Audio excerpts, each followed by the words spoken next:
I never know when to do one thingies. And of course, it says it's not available. Let's try that again. This happens all the time. We got a little. But then it says excellent connection. So, guys, if you check your channel, you'll see, like right now, you'll be live. No, we're live. Are we live? Yeah, my thing is saying not working, Nope, but we're live. We are live. Hopefully we get some people viewing on all channels. Welcome back, guys, to the Drinking Buddies with myself, Rob from Rob's Home Bar. We got David, Booze on the Rocks. We've got Joel through the Mixing Glass and Vino from 60 Second Cocktails. I see here we got Philly. Yep. Hey, Philly Great to have you here. All right. So tonight we're doing Halloween cocktails. I wish we had like a spookier set. I got some spooky designs here on the restream, but I was hoping for I was gonna wear my pirate costume. I wore it today. We were out with the family at the local pumpkin patch with some activities. Hey, Damo, how's it going? But yes, I did a custom pirate costume. It's pretty epic actually, but wearing it all day, I'm like, I don't want to wear that while I'm plus it dangles a lot, right? I'd be knocking glasses over and stuff. Well, I was gonna wear Anne is in the house. Anne is in the house. Hey, Anne, how's it going? Come on. Oh, what's Tim doing here? I thought he had a haircut and he's getting his teeth pulled and he had Tim, I thought you were getting tracheotomy. I didn't. Happy Halloween. All right. We got some folks in. Thanks, Lil. Thank you for doing that because I needed it. Out of the way is in the high house. Yeah, the whole thing. Yeah. So as we mentioned, guys, we are doing Halloween cocktails. We prepared a bunch for you guys, and we've got some cocktail cards this time, which will have the recipe on. I will make that PDF available to download after, but for now, you just follow us along, and we're going to go through our. Tim's got bleeding gums. Poor Tim. We're going to each make a variety of cocktails, and afterwards, who knows? Maybe we'll get some recommendations from the audience. One I got this skull glass, and AG is in the house. What's up, AG? Who's AG? How's it That's going? my man from San Francisco. We're really from the Bronx, though. He's fellow Bronxite. And so this is not one of my planned cocktails, but I want the audience to tell me what is going in the skull glass. 151. Yeah, you just fill it to the rim. Fill it to the rim. I'll come to your funeral. Oh, good Lord. Grave, all that good stuff. All right, Tim. Welcome to the 6th ever Drinking Buddies, and today we got Nick D up in the highos. Nick D. It's weird, we got a bunch of people in the chat, and I don't know, that's a lot of paired, but on my screen it's saying I have no viewers. I wonder if there's none from my channel. It makes me kind of sad. We got Cam. I know Cam is a subscriber. Thanks, Cam. Oh, we got Cesar in the highos. What's up, Cam? Hello, Caesar.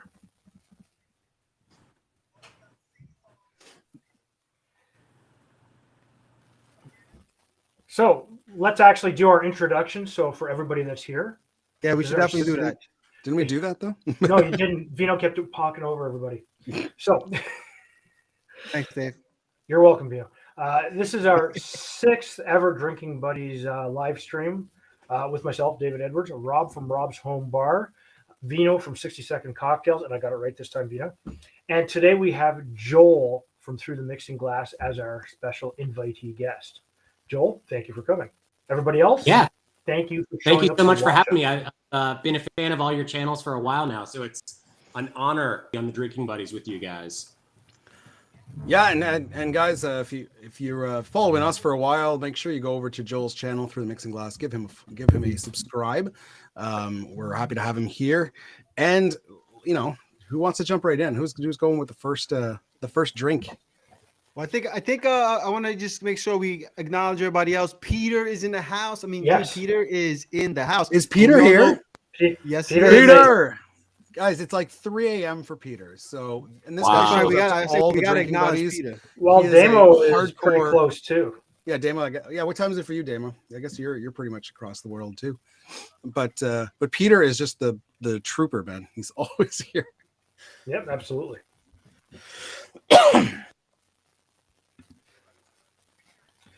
Cam and Teresa are here as well. No. What's that? Do you guys hear a little reverb? Somebody else's. You Is your didn't hear wife that? yelling at you? Oh no! You know what? Stupid me. It's my, No, I it's my phone. Oh, Phone was who going could off. that be? Oops. Keep the All phone right, away so from the mic. what I'll do is I will kick this off with our standard cocktail. Let me just grab my recipe book because my brain. Which has one are you been doing? on- I'm going to start with the Devil's Cut, which is one of my latest videos on the channel. And this is really good because we're going to start this off with, I got to trim my knob. We need 2 slices. My kind of drink. ginger. You guys are following along. I've got the recipe there for you. Okay. And what we'll do is we'll just muddle this in a little bit. You're going to grab your favorite bourbon. I'm using a little bit of Old Forester, which is the same that I used in the show. You need 2 ounces. And what is For the rest of the world, people in the audience? What is your favorite bourbon? Put in the chat. and What is your would- all favorite of them. bourbon? And would you use it in this recipe? All of them. All of them are my favorites. You need a little bit of lemon juice and a little bit of orange juice. So, we're going A little bit. Oh, Miss 1 Baldwin is 1/4 in the house. Hello, Amanda. ounce. She finally got the kids to sleep. So you need about half an ounce. One of them was You giving us actually a need a hard time. total of 1 ounce Little- of the lemon little juice, guy. to be specific. So depending on what you got going on. Yeah, And thanks, Anne. We've got nice graphics this time around. I'm quite proud of this one. Hey, Dave, how much is ginger in Canada these days? I don't know. I didn't buy it. My wife did. Stole it? It's not When in doubt. expensive. Actually, ginger's not bad. The lemons are getting pretty rough. Everything else is getting pretty rough. Again, I'm using some mandarins because it's what I have. Use your favorite orange. You know what? Get it out of a bottle if you want to. It's actually probably cheaper. Nick that D way saying he some loves days. Knob Creek. I don't think I've tried Knob Creek. Knob Creek's Knob good. Creek. That's the first bourbon I started drinking many moons ago. Yeah. Yep. I still Oh, and I love keep- Woodford double. I keep this one in honor of Vino. Ah, Oh, the bullet. Except Yeah. this the 10-year though. I don't The that know. 10 one years hits. is the best. That one hits right Isn't here, it? brother. The 10 is good. So then what you'll do is you'll just use the most important thing, which is Canadian maple syrup. Ah, that is important. You need Christine, hello, half an ounce. Christine. Christine Gnome's here. Gnome, Oh, what up, we got- Gnome? We got a hell of a crew. We got a We great got a crew. today. Yeah. Oh, give this a bit of a You guys, shake. make sure you hit that thumbs up, like button, all right, folks? Give it a flip right by the laptop. Not a great idea. And Nope. shake it with a smile.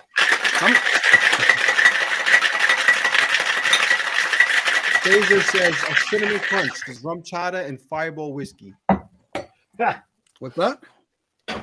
Cesar says cinnamon crunch is rum chata and fireball whiskey. We'll keep Oh. that one in mind for later. Fireball. I would drink that. That sounds really good.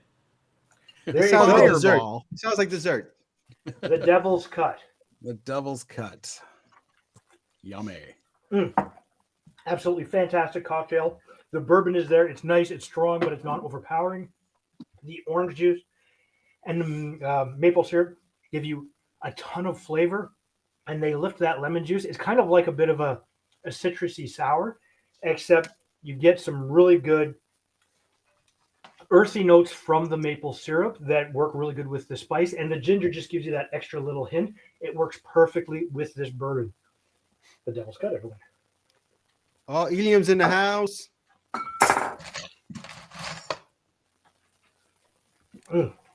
Good crew. Good crew. Love it. I think we gotta get the new guy to make his drink now. Let's go. Come on, Joel. Joel, go the for it. Avengers is here. Let's Time do it. to, initiate the new guy. I'm gonna go No. with. So this drink that I'm gonna make first is called the Strange Ways Daiquiri. Oh, I gotta get the. It felt Halloween adjacent to me. Certainly, the word "strange ways" made me think of Stranger Things, and that's obviously a spooky show. So we'll get started with that. And I'll get my shaker here. I've never made drinks from a seated position like this before. We'll see how that goes. First up, the recipe calls for 6 drops of absinthe. I'm just gonna go with like a spritz of it from this atomizer. Oh, I don't think I got the absinthe on the card here. You're doing the Strange Ways Daiquiri? Yes. Yeah, you know what? Looks like there may have been a little bit of a discrepancy, so apologies. We'll add it to it. No worries. We'll add it to it. Hey, Joel, Yes. you're crackling a little bit. Yeah. Okay. All right. Next up, we've got half an ounce of blackberry.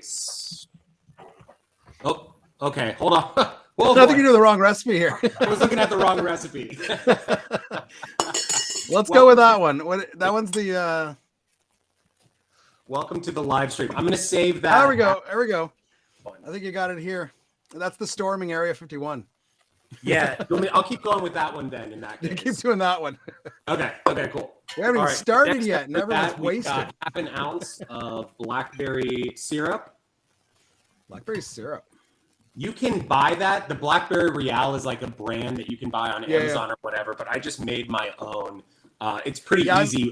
I'm sure that you, our fellow Canadians, know what it's like to have to make their own blackberry syrup. Well, I made when I The made my blackberries recent, are awesome. when I made my I found when I made the berry liqueurs, I made the raspberry, strawberry, blueberry, blackberry. Blackberry was the least flavorful. Like blackberries are great, but when you make it into a liqueur, the syrup was even good. But when you make it into a liqueur, it just tastes like fruity. You can't really pick out blackberry. Yeah, I felt the same way when I tasted it the other day. My thought was, this is not as flavorful as I would expect it to be, considering it's like a fresh fruit syrup that I just made on my own. So anyway, so that was quarter ounce of orgeat. Now I'm going in with half an ounce of cinnamon syrup. Next up, we need an ounce of lemon juice.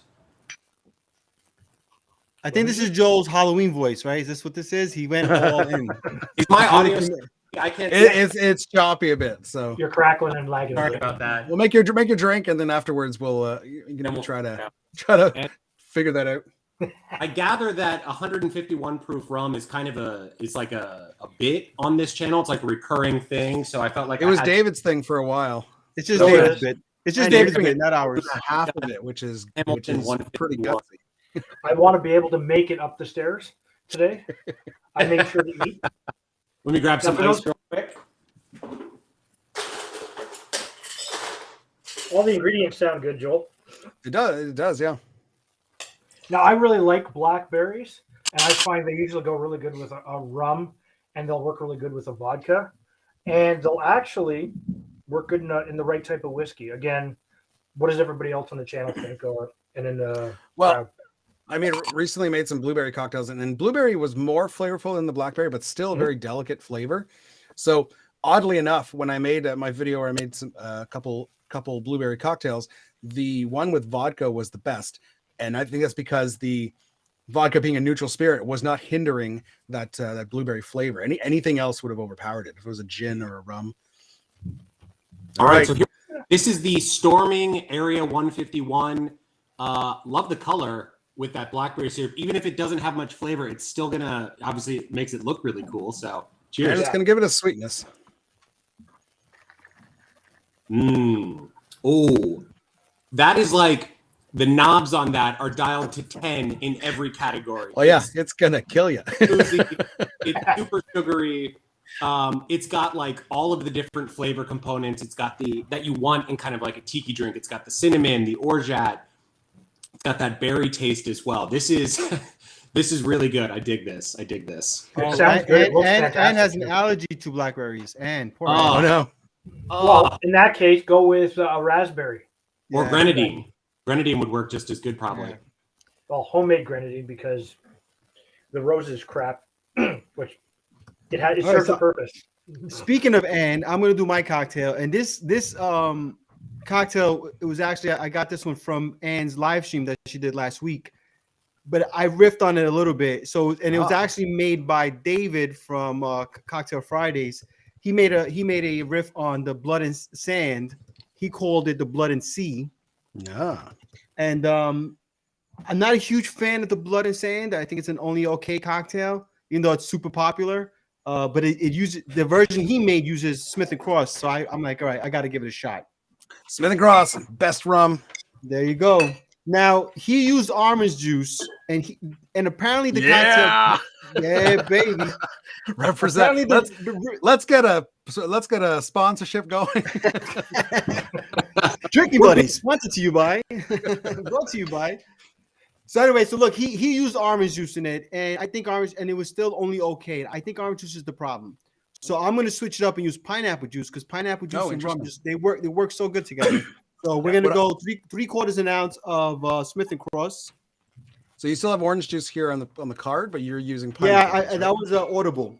What I've done in the past with a blood and sand riff is even though it kind of kills the whole equal parts thing, but is split the orange juice with orange juice and lemon juice, and that gives you a bit more acidity, and I find it makes a more balanced drink. Oh, we'll see how this works out. 3/4 an ounce of cherry hearing. Ooh, good And you know stuff. I'm a big sucker for pineapple juice. So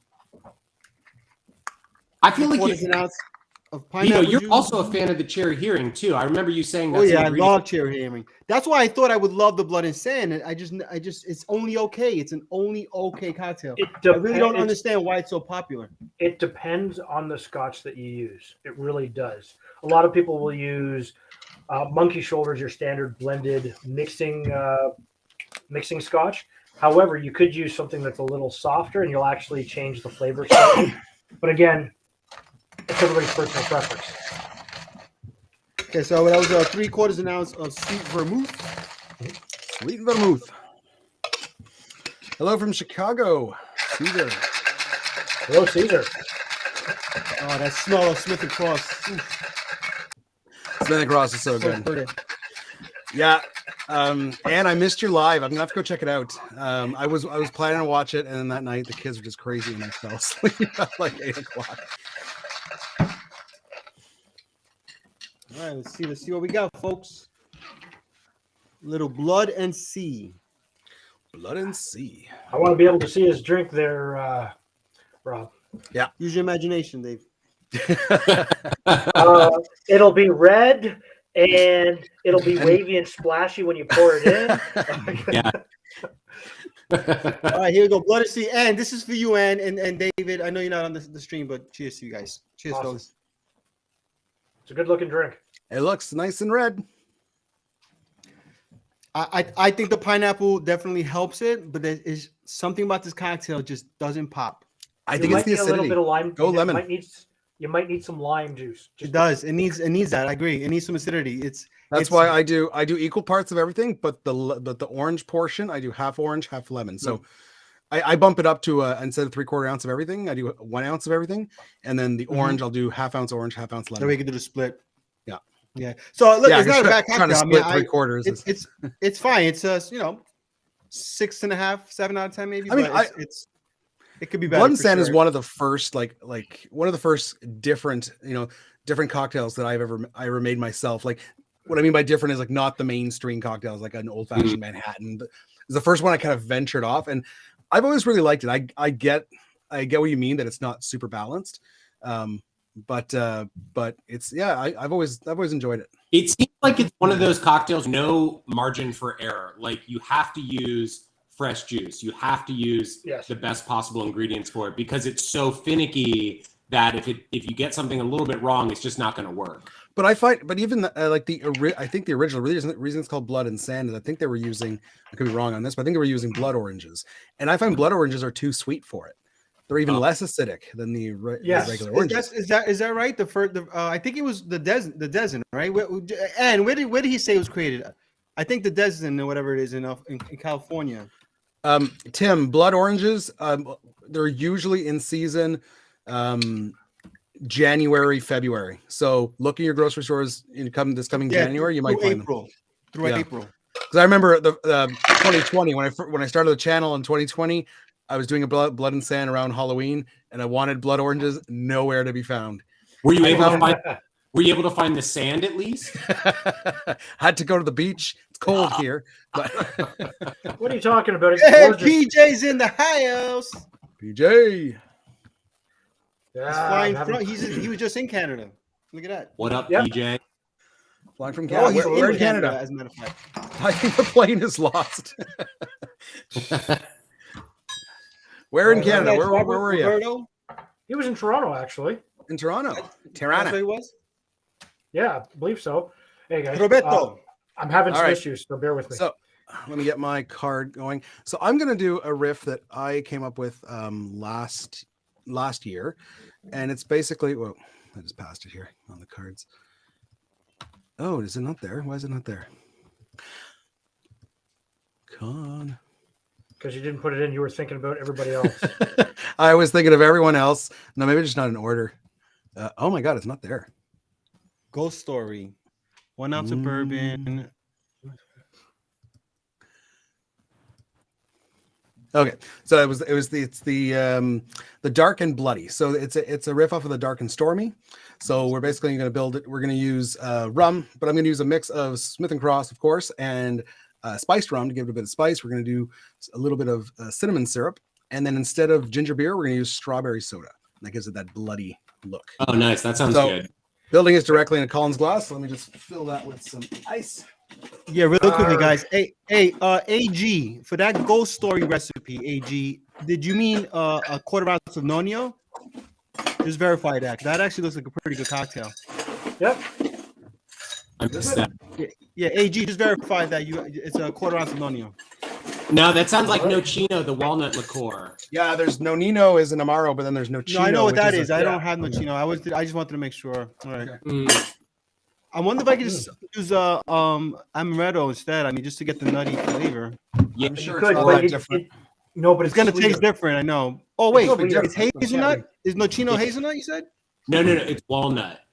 It's walnut. walnut. Okay. You could do It's a a s- Frangelico, which is I have which is Frangelico. I hazelnut. mean, I might just try that. That sounds really Yeah, but that's good. cream though. I don't think Nocino No, it's is not. cream. No, Is it No, cream? Frangelico's not cream. It's not No, cream. it's not. No. Nope. Oh, I It's a always nice- get that confused with that Amarula thing. that's Amarula and Yeah. rum chata and Bailey's. I don't like those. Okay, so we got a glass full of ice. We're going to do an ounce of good old Smith and Cross. Smith and Cross, everybody. Let's get that sponsorship. Hold up your Brought bottle. to you by. Yo, guys, what if the Smith and Cross company said we want to sponsor all four of you, but you have That'd to be split it fantastic. 4 ways? Would you guys be down? I'd be down. Hell yeah!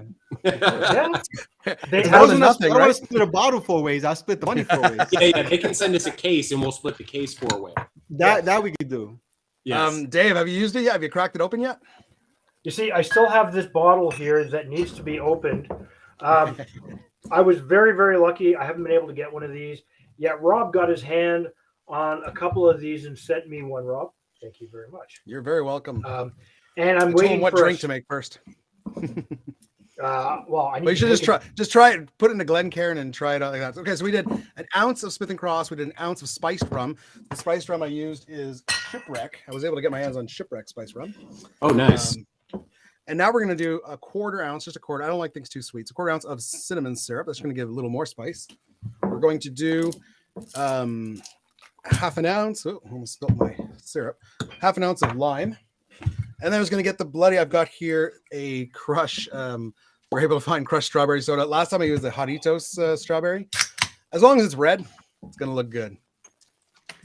Hey, Eliam, how come next year you can try Smith and Cross? Is it being imported to Colombia next year? It's gonna be a game changer for you, my friend. That stuff is the bomb.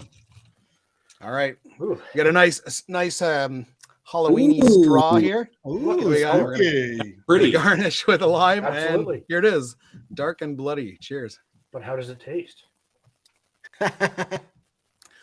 It's right off the bat. If you're using Smith and Cross, that's the first flavor you get, and it's fantastic. After that, you get all the spices from the spice rum and the cinnamon, and then it's just the refreshing strawberry. I mean, I do like Dark and Stormies for the spicy ginger beer. So that, I wish I had like a strawberry ginger soda. That'd be pretty fantastic. But either way, Awesome. this is a great one. Sounds Now good. you put ginger syrup in there, right? Do you get any of that, or is it just kind of? No, I put cinnamon syrup. Oh, cinnamon. My bad. my Yeah, bad. not ginger. So it sounds good. You know what? Hey I've guys, tried. so Eliam's moving to Canada. Awesome. Oh, You picked He's the gonna right be place there to for go. half a year, and then he's gonna move to Europe. Wow, nice. You Well, the can only eat- place you can get Smith and Cross in Canada seems to be in Alberta. Alberta. Luckily, they can ship it. So- You guys ever discuss You guys, flat Earth? you guys up for a little flat earthing? All right, let's do it. Let's discuss some flat Earth. So I'm on first like off, cocktail number 6 for the day, so hell yeah, let's talk flat. all right. So who's on team this and who's on team this? Yeah. When you go up high enough, it looks round. That's all that matters. All right, Dave, your turn now, brother. You're in your rotation. But I haven't finished my drink. Oh, I'll put that right here. I'll put I that know. off to the side. Vino, do we have any trivia? Take your Yeah, no. time, folks. Take your time. Oh, let You me got- actually. Oh, I do. I have some Halloween. Oh trivia, yeah. so- Okay. Yes, I was gonna perfect. say, are you letting us down with trivia? Okay, what was the original name of the Halloween called? Guys, do we have ourselves a little troll here? Do we? Yeah, that's what I'm wondering too. Oh yeah, you do, brother. Offering 3-bit Bitcoin, eh? For Hey. one globe proof. Okay, so my first question while Vino's trying to learn how to read his cue cards or get them in order. Where does Halloween come from? What is Ooh. Like the word or the tradition? the tradition? It's like a pagan ritual, right? Hey, Sean. Hey, Sean, how's okay, it going? so we have Ilya says All Hell's Eve. I'm not trolling. He's not trolling. He likes it. Well, cheers to you. I always need help. Mentally, physically, all of the above. Transylvania. Yeah. Wait, So- what's going on right now? Did Dave take my quiz show? Well, Yeah, no, I he was stole just, the show. while you were waiting, I asked a question. All right, I've so look- had- Did anyone answer it? yeah, actually, I've seen two for Ilya's for Oh, it's All Hallows Eve. All Hallows Eve, Ireland. But where does All Hallows Eve come from? The feast of Samhain. The Feast of whom? Samhain. Who the heck's that? Who's that guy? It's Ireland. It's kind of like the Feast of the Dead, when the veil grows Oh. thin and the spirits can walk across. Oh, In fact, well, look. they used to peel potatoes and turnips as jack-o'-lanterns before pumpkins. Oh. if anyone gets this answer to be awesome. Ready? So the mask that Michael Myers wears in Halloween. What is that actually? What is that an actual mask of? You guys, no, I you know can't this answer it, one. Joel. That's the rules. We I can't asked answer my it daughter; yet. she'll tell you. All right, guys. The mask that Michael Myers wears in Halloween. What is that an actual mask of? Of And course, we're not Rob talking. will know. We're not talking Wayne from Wayne's World. Oh, Reed K. What? Yeah, That man wasn't playing. it's not a hockey man. well. We're not that's Jason. Wrong. No. Reed K. got it. Yeah, it is in fact a mask of William Shatner, and apparently the story goes that they made that mask for it was for I think it was for Star Trek. It was a stunt they were going to do, which obviously William Shatner couldn't do. So they made a mask of his face that a stuntman could wear while performing the stunt. But then they never used. They never ended up using it. The scene got changed, so the mask got put into storage. And then when they were making the Halloween movie years later, they were looking for a random mask for their villain.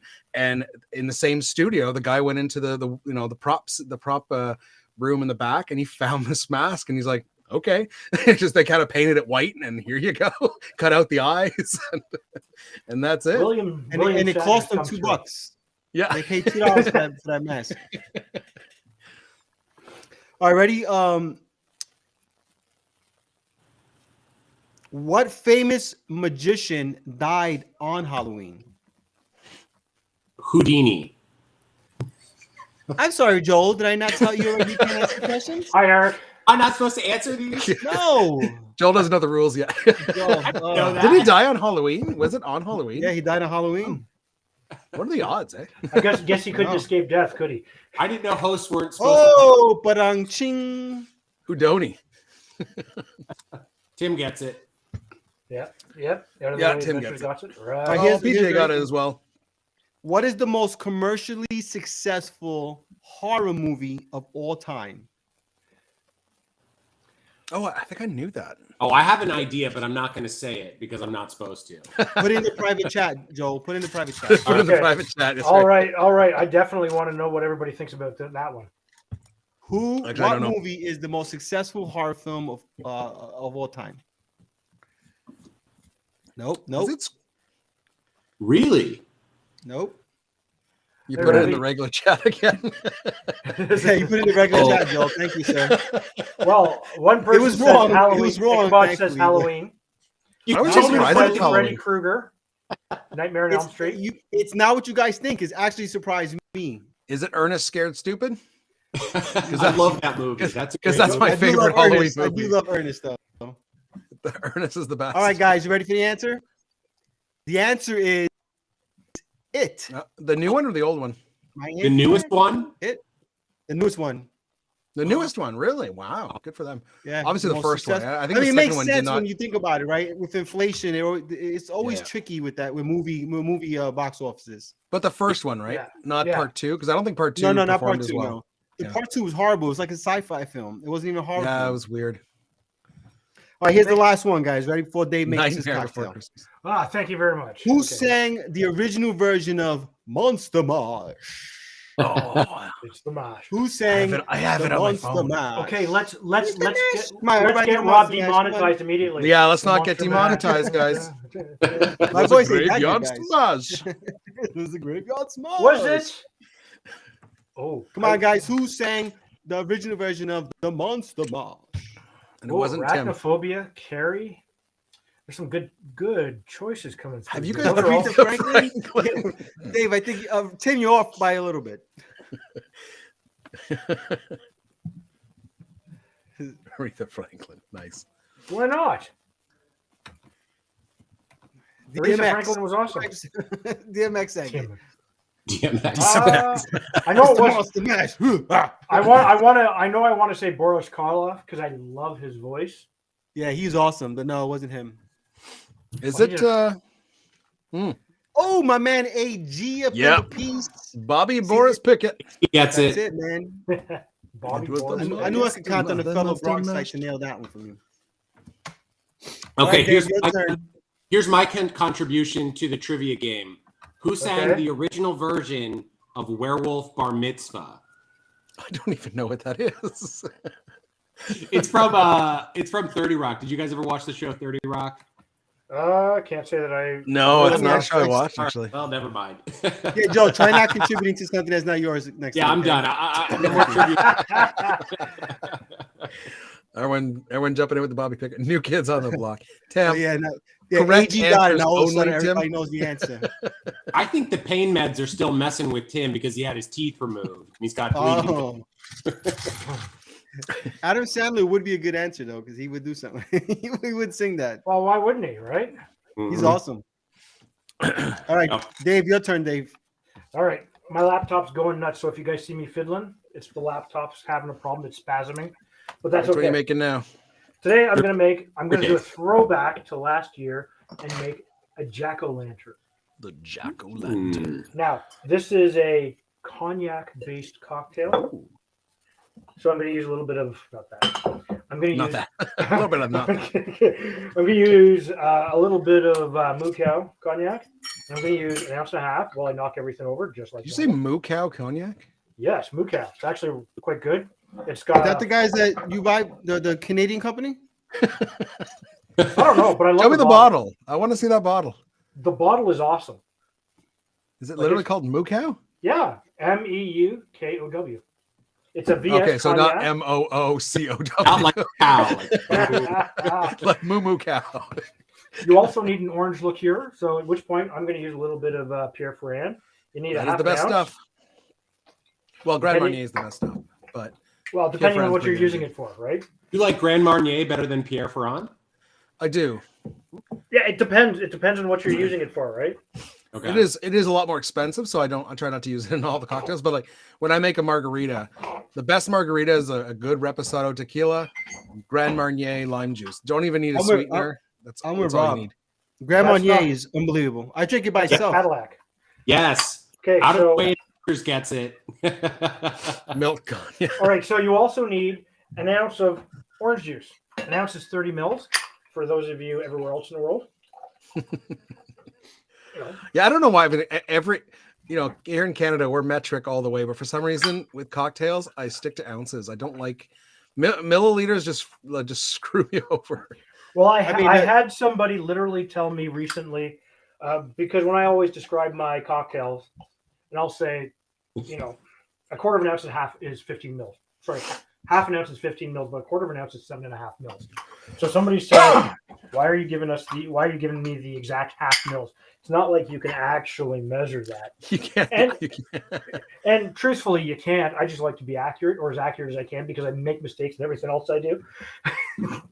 So cocktails, AG has a bad joke. He wants to tell you. Yeah, AG, hit us with your bad joke, AG. Hit us with the bad joke. David looked in the mirror. Guys, once again, make sure you hit that thumbs up. And if you're not following somebody here, subscribe to Yeah. them. All 4 channels, guys. You gotta follow them. Guys, support everybody, especially my man Joe. Let's get it to 1,000. Did you hear about the skeleton that went into a bar? He asked for a drink and a mop. That's a good one. That's a good one. I love it. This is a lot of dad jokes tonight, guys. I'm going to tell my niece and nephew that, and they're going to hate it. You know what it takes to be an organ donor? A Organs? lot of guts. And then you're going to top this up with ginger ale. I'm using a little Fever Tree. Fever Tree? Which Or one? sort of- It's like 1,000 Fever Tree ginger ale. This is just the only one. Is Fever Tree ginger ale. Okay. Or in French, soda au gingembre. Oh. Give it a little bit of a stir. Now, normally, what you would do, or I would do, if I was going to garnish this, is put an orange wheel on top with a little poked-in green piece of any type of herb you want to give you that look of a jack-o'-lantern.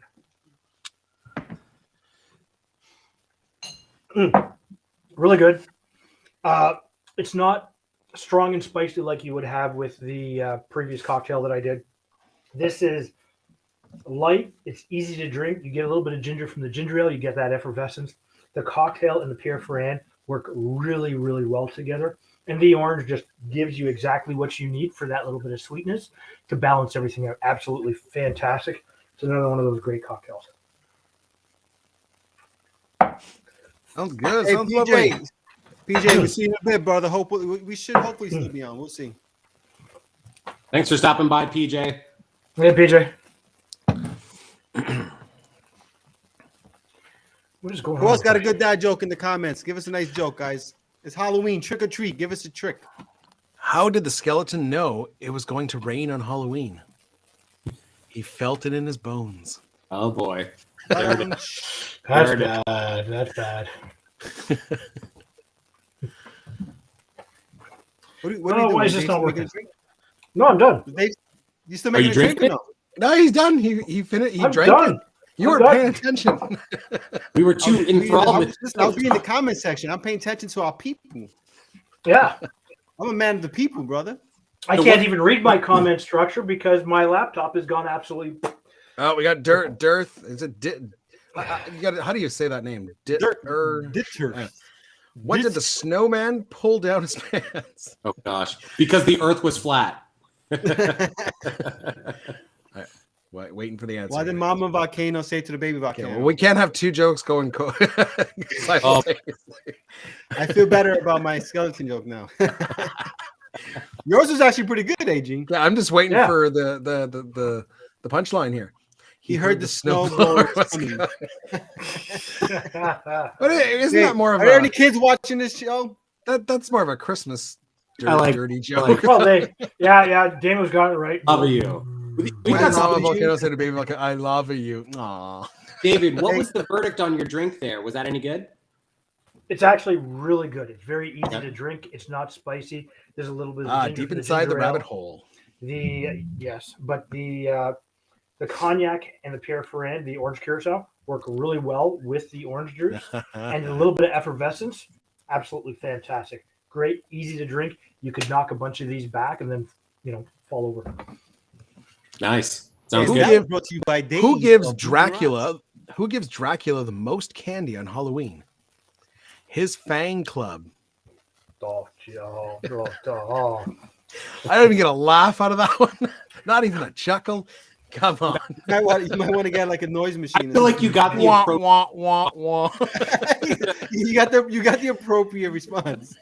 Hey Joel, your turn, brother. What are you making? That'd be Let's awesome. do that one that I started to make. Will that actually stay Yeah. up for stay on? 'Cause Actually, I'm trying to do stuff and I can't see. All right, I can now see my So I'm It gonna do that. was Strange the Ways daiquiri, the there. Strange Ways daiquiri. Yeah. Okay, where do I put this? Wherever you want. Just I mean, it's Strange right. Ways. 'Cause I just finished that last one, so this is stick it on perfect. top of here.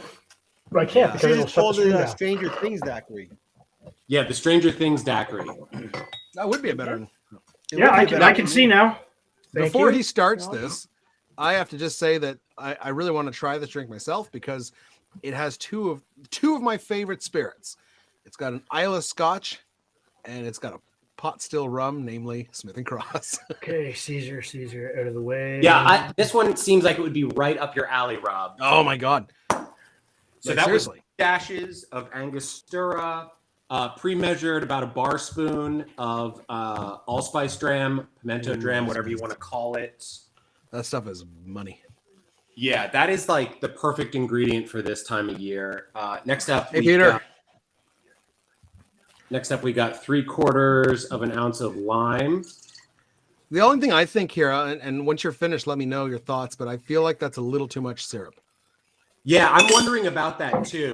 It I seems definitely like think so. maybe whoever created it was trying to go for like an equal parts type thing. Yeah. Yep. They were trying to do, yeah. They would, you know, with No, Ram, absolutely. too many cocktails try to do that whole, It does, you know, yeah. final word. No, it's not last word kind of, you know. Yeah, But the structure. thing about the last word is it doesn't have a syrup. That's No, that's no, the thing it's that- hard to- exactly. So that's what makes it different. You know, you Yeah, can't just it's assume hard to works. do an equal parts cocktail when one of them is a pure syrup Absolutely. because that's going to be way too sweet. A No, liqueur absolutely. is more balanced because it's alcohol and sugar.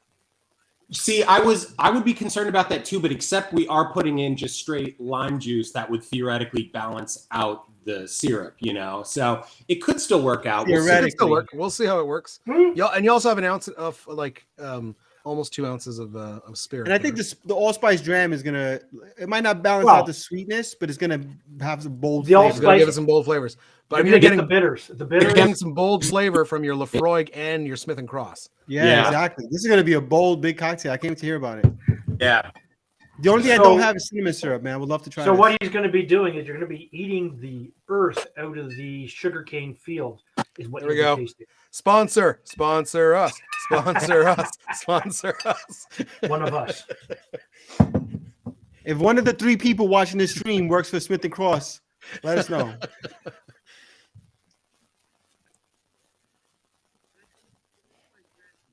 Wait, we got a joke from Cesar here. Yeah. What is it? What did the vampire say to the teacher? Sid.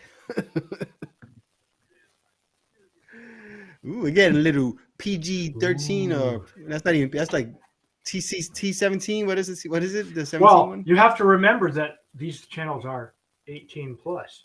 We are Well, not yeah, here we to- are. we are making alcoholic beverages here. Yes. All this right. is not for the younger kids. Ooh, it's got a weird color to it, eh? And it looks almost viscous. Yes, that actually does look good. That looks really good. Ooh. Oh, that's really good. That's gonna have some bold flavor from the spirits. How Let's much gonna have of some a- balls. Let's gonna have some Are balls. you getting more of the Lafroig than you are? Yeah, of the Lafroig is uh, the dominant flavor. It's Really, got- even more than Smith and Cross, eh? I might have to It try is. that one. Like, Oh, dude, I might have to Lafroig try is that way one big, tonight. the Smith and Cross is kind of like, I feel like maybe it's kind of bringing it all together. Like it's in the background. You don't really taste too much of that. Which is hilarious because Smith and Cross is I usually know, more right? spinner. It's a Scotch daiquiri. It's really good. Yeah, but Like, Lafroig is a bigger, bolder Lafroig, flavor. yeah, Absolutely. smoky Isla Scotch is definitely gonna. But I mean, I always kind of like, I always reference Smith and Cross as being like the Isla of rum, not because it's smoky, but because it's bold flavors. right. And No, it works really, really good because it's a little bit more age than say the Yeah. Ray and Nephew, which is just I'm going to kick you in the teeth. Right. Ray And then Nephew you've is got- higher proof, but slightly Yes. less of the funk. Yeah, And it's no, not aged. absolutely. And if you go to a 151, depending on the brand, it's very much an ethanol kick. Oh, right to look the- who's bringing up. Should we call the authorities? You know, Guys, right wait through the for back it. of the head. We got something fun coming for you guys on Monday. Yeah, it's And, just Or Wednesday, Monday or Wednesday, we're working on it. That's what's going on. Well, it should be Monday since that's Halloween. Will you, Well, will you be able to otherwise, make it Monday? Otherwise, we should call the authorities. you might have to call the authorities on me. I don't know. We'll record it tonight, right after the shoot. Yeah. I'm recording mine tomorrow.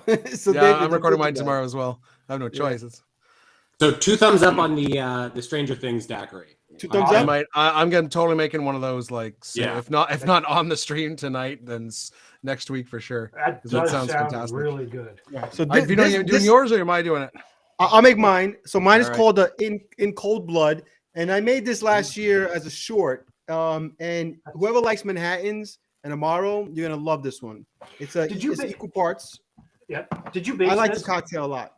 Hey, Vino, did you What's up? base this on Truman Capote's In Cold Blood? No, this is just based on how good the ingredients taste together. That's Oh, it. okay. No, I was just curious what you used for your inspiration besides a little bit of this and a little bit of that. No. So it's an ounce of rye, preferably a high proof rye. So I like to use Rittenhouse. It's my favorite Yep. mix. in, Rittenhouse is rye. good. Yep. I have Rittenhouse. I'm almost done the bottle. I don't. It's hard to go for in Canada because there's so much Canadian rye. Oh and the yeah. and the Yeah, American you have ryes, a lot of good options out there. yeah, there's a lot of good. And the American ryes, they're good, but they're just so much more expensive because they're An ounce of Chinar. Okay. Would you that'll- offer up that'll cut- a substitution there? I have For Chinar Chinar? for anyone who Thanks for doesn't have stopping Chinar. by, Damo. An ounce Cheers, of Damo. sweet vermouth. I'm using Sweet Carpano. So in other words, just use Chinar like he said. He's not giving you an option. Do not. But would you, if in doubt and you can't get Chinar, would you maybe use say an Amaro Montenegro? Yeah, I would Or, probably use. Yeah, I mean, just I try think- any I Amaro. think Montenegro would be the closest to Chinar. That would be the closest one, but just have fun with your drinks, guys. Don't think too The much. thing about Amaros that I found is they're fairly interchangeable, but it will change the flavor. It Oh, won't yeah. kill the the big drink. boy, It KG. won't, Delicious. it Oh, won't yeah. kill the drink, but it will change the flavor. No, Mhm. absolutely. Like, and I'm talking specifically about like the dark Amaros, not obviously not like Campari or Aperol, which is technically an Amaro, but I'm talking about like the categories of like dark, the sweetened bitter, bittersweet Amaros. I read that, This is, Caesar. That's really funny.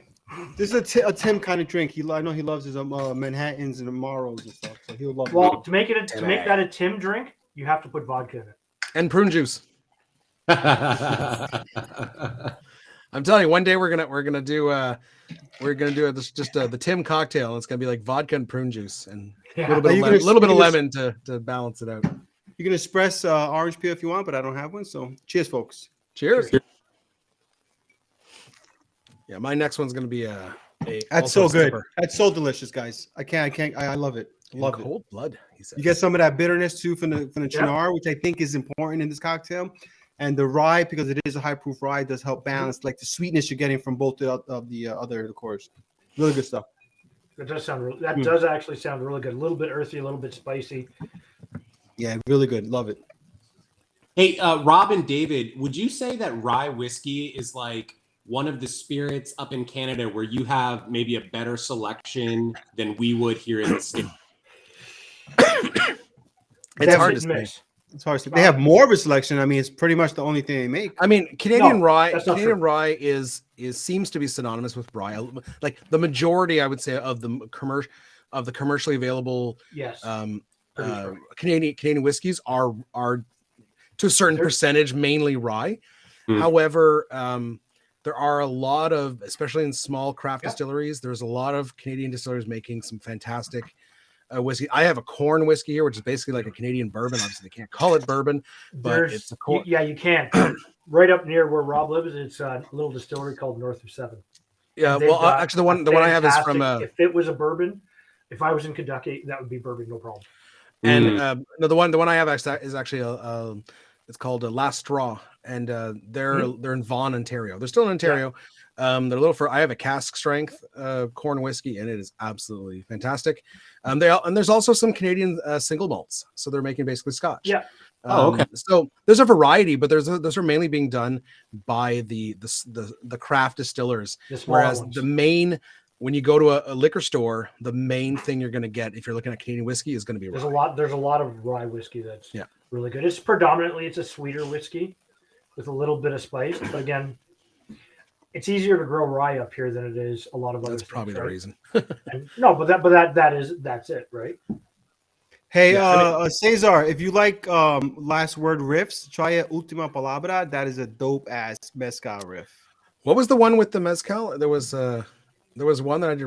That I don't know, you did or I did. Someone did recently. That was Yeah, the Ultima Palabra, that one. The ultimate it's the last word in Yeah. Spanish, basically. Yeah. There's a I Spanish did last one that word. was mezcal, but it wasn't that name. It was I did another- I've done a couple recently. I just did a Mexican mezcal. Now Mexican zombie actually is what it was called. Zombie. Yeah, Mexican zombie. It was Friday's video. What was this one called? There was one I made. It was mezcal. It was a last word riff, but it was not Mhm. called. Yeah, there's what another one we that I noticed. made, but I don't There's a remember the few. name. Yeah. There's definitely a few. And if you really want to enjoy your mezcal, sip it neat, right? Just sip little. It is sips. good. Oh yeah. But Let me see if I my favorite way recently. I'm a huge fan of Moscow Mules, but not. Yeah. That's why I like mules, but not with vodka. I like it with literally anything else. Naked and late- Famous. Is that what Is you that guys are Naked- thinking? No, it's not the Naked and Famous. No. Honestly, I cannot remember what it was called. But yeah, making a mule, a mezcal mule, is Mhm. so good. The light smoke, the agave, it just works. I can see with that the working ginger really beer. well with the ginger. Oh, it's so. I go through phases. Sometimes I like Yeah. a smoky Isla mule. Sometimes I like a Kentucky mule with bourbon. I go back kind of back. I love every mule, but lately, like past summer, I've gone through bottles of mezcal just making mules. They're so good. You could go for something like a little mezcalita, which is a bit of orange, a little bit of tequila, a little bit of mezcal. Works really, really well. I mean, orange liqueur specifically really works well together. You get a little bit of a citrus in there, usually lime. Very, very similar to a margarita, the way it's put together. But you get that smoke, you get a little bit of orange that pulls through, get the lime working through it. Works really, really good, and you don't even have to salt it. Again, Are you talking about the King's Ransom, Rob? I don't know. Now I'm looking through my. There was one. That was one. I mean, I just put a link in the chat to the mezcal. It wasn't video called that I King's made. Ransom. It was a saying kind of like last word. It was some sort of like, but I don't. There's one that's really good that's basically a penicillin riff, except it swaps the blended scotch Ooh, I think I found. tequila, and then it swaps the smoky scotch that you do like Yeah. as the float on top with mezcal. That's a really good one too. I think I've that does clo- sound good. The closing argument. yeah or something. Oh yes, that was yes, one. That was the one I did. It's That's the one I did okay. just recently. Mezcal, green chartreuse, Luxardo, and lime juice. Really, really good. Very good. Yeah. That's the one I just I did 2 weeks ago. Did you do that too? Hey Rob, did you ever do? I mean, Two this and is a half not weeks ago? mezcal, but it's our. Brought to you by Smith and Cross. Have you ever had a wordsmith? No, I have to still have to. Yeah, I remember. That is I totally so forgot. Good. Okay, dude. so Caesar just asked a quick question. If you're interested in following every single person on here, go specifically to their YouTube channel. Yeah, you got to go to our channels. We've got Rob. Absolutely. I'm Rob's Home Bar. We've got If you look at our next to our names, that's the channel. So Yes. I'm from Rob's Home Bar. Vino is 60-second cocktails. Joel is Through the Mixing Glass. So if you go And maybe over to Rob, those maybe channels, you can put our links. our links, whatever, to our channels in the I chat. can In do the that. chat. Absolutely. And that way you can go, you can take a look at everything everybody has done. You can subscribe. Make sure you hit that all notifications. That way, every time we put up notifications, you'll get that excellent and new content coming up. Right. And make sure you give everybody a thumbs up because, all of that stuff helps. And watch the videos all the way to the end and give us some really good feedback, things that you would change, Absolutely. things that you really like, because that's important. We actually really enjoy interacting with you, the viewer. And follow Anne. Anne, the home bartender with Anne. She's also Yeah. one of she was in our live stream back in the summer. We Yeah. did some tiki drinks, and Anne's all about the tiki drinks. So definitely, there's a whole community of YouTube bartenders, and everyone brings their own kind of style Absolutely. to it. And we love to collaborate as well. There's no bad blood. There's no competition. Everyone's just having a good time. Yeah. Iliam with a little bit of marketing for us. Thank you, Iliam. He said, "This dream wouldn't be the same without the unique taste and special character from Smith and Cross Pasta Rum." I like it. Yes. I like it. Smith and Cross, brought to you by. We would love to bring it to you. All right. I think I'm gonna go. I pray they sponsor us one day. That'll be amazing. Helium, you That would work be amazing. because that was really good. That was really good. Well, he does social media for Kevin Koss. Oh, Does he? does he? Oh, Yeah, Really? yeah. Oh, I didn't know that. Hey, could you use social media for me too? Because like I'm terrible at mine. Just look at Oh, my you're not terrible. Instagram. You know what you're doing. Well, no. All right. My Instagram. Okay, is so I'm gonna go with my next one. So I'm doing the witch hunt. So this is one that I actually, if you follow me last year, I'll have to put a link. But last year I did a Halloween episode where I was making a cocktail while simultaneously being attacked by the Blair Witch or some other, and it was a fun production. But anyway, so this is called the Witch Hunt. It's a sipping cocktail. It's a stirred drink. So we're gonna build it directly in a rocks glass. Let me put up the card. Okay, so this one uses liqueur Strega. I'll put that Oh, up nice. too. Ooh. So it's an Italian herbal liqueur. It's virtually interchangeable with yellow chartreuse, which I also happen to have here. There are some differences though. It's slightly different, but I mean, you in a cocktail, I really doubt you would see Yeah, a I was difference. gonna say, like, how noticeable is it? I've never tasted them side by side, but I like, have, and they're virtually the same. It's They're so very there are. close. I couldn't tell you without doing the taste test right now. It's really There are easy some to differences. get Strega where Rob and I live, and it's very very hard to get yellow chartreuse. Yeah. Like, Yellow really chartreuse, I had to go across borders to Quebec. The Strega, I had to order it here. So Strega in I believe in Italian means witch. So Yeah. that's why we're using it here for the witch hunt. Hey guys, in the comments, let us know what is your favorite herbal liqueur. Is it green chartreuse, yellow chartreuse, Strega? What's the other one? Rob, the one you love that you said was your Benedictine. favorite mixer. Yes, Oh, no, Benedictine is fantastic. surprisingly, Benedictine. If you do a taste test between yellow chartreuse, Strega, and Benedictine, they're very similar. Benedictine is probably the one that's the most out. It's more kind of spicy. Sweet. Yeah, I like Yeah. it better than yellow. And But you know what? but If they're- you- the if you three of them tried are Benedictine very last, close. That's why you're going to have the same flavors. Come on, Rob. Yeah. All right, so we're doing ounce and a half of blended scotch. I'm using Isla Mist. This is my favorite scotch for cocktails because it's got that smoky character. It's an Isla, so it's got that smoky character, but it's cheap, and it's a blended scotch. It's fairly cheap, so it's good for cocktails, but it will give you that smoky. I'm with Tim, man. Green chartreuse is so good. It is good. man. Hey, but you know what? Love There's it. also Strong. Aperol. Tim loves Campari as well. And I'll tell you, Is that an herbal or is that more an Well, amaro? Aperol is not a herbal. yeah, well, it is. It's an aperitivo, right? So Yeah, Oh, see, we're branching off into. yeah. All right. After that, we're gonna do 3/4 ounce Jace. of a dry vermouth. I'm using just the martini dry. Mhm. 3/4.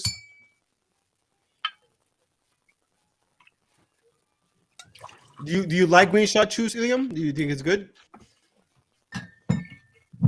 A broken shoe shiner. Oh, I never heard of it. Never heard And then of it. half ounce of our liqueur Strega or yellow chartreuse, if that's all you got. oh yeah. Hey, So Reed you- K, do you have the specs on that cocktail? Reed, Which one? that sounds pretty sweet. Benedictine, Pernod, and that's it. I don't see anything else. And like how much Pernod? Because that's basically absinthe, right? Yeah, Yeah. I would just use the absinthe. But I how use- much? Because that stuff could overpower Oh, in a you know- heartbeat. Do you guys do the same? Do you guys use All right. absinthe and Pernod interchangeably? I don't. I do. I don't have Pernod, but I've heard that neither it's do I. fairly interchangeable, so that's why. Yeah, I don't that's- have it. I have. I'm just not a bottles. fan of either one to own a full bottle of either. Pretty much, yeah. Same here. Same. I have a bottle of absinthe. I mainly use it for like I put in an atomizer for spritzing or in a dasher bottle for dashing. I've made a couple cocktails that called for like more, like an ounce or half an ounce, but it's not my thing. All right, so Yeah, large I just cube of use these ice. little. Gonna stir it right in the glass. drink. Doing was it with Andrew stir? Yeah. Hey, Andrew didn't make it on today. Did you? He's tell not. him it was Really, on? he's probably asleep. It is Australia. Yeah. Well, just Okay, because and he's I upside down. did bring a lemon, so we're gonna do a lemon peel on this one, because I think it does having those oils on there does make this more enjoyable. So spritzy. I'm surprised that Colombia doesn't have something like green chartreuse, like in Cartagena, one of the bigger cities. All right. Here's the witch hunt. The witch hunt. That's a nice sipper. Yeah. I'm not a huge fan of vermouth, dry or sweet vermouth, but Really? when used properly, it works. And this, like, you get that smoky Scotch, and then you get the herbal and the nice kind of dryness of the vermouth. And yeah, as a slow What a weird sipper, this is very enjoyable. What a And what were you an using, ounce a of Coke Pernod. Americano? Whoa, An ounce of Pernod. Ooh, yeah, Oof. no, not for me. that's Actually, a Tim. Love Tim. would Oh, love Oh, that. it's another equal parts though. That's a When lot I of was- stuff. Tim's grabbing What those a bottles. weird cocktail. Look at it's Aperol, Pernod, Benedictine, and pineapple juice. Rank I that feel like down. I feel like the Pernod is just going to take over everything. I would think so too, but all of those ingredients are pretty. Like Benedictine's got a pretty. And Well, they're all Benedictine, I can see holding up to it. Aperol is going to get devoured by the Pernod. Aperol's gone. Lemon is going to give it obviously.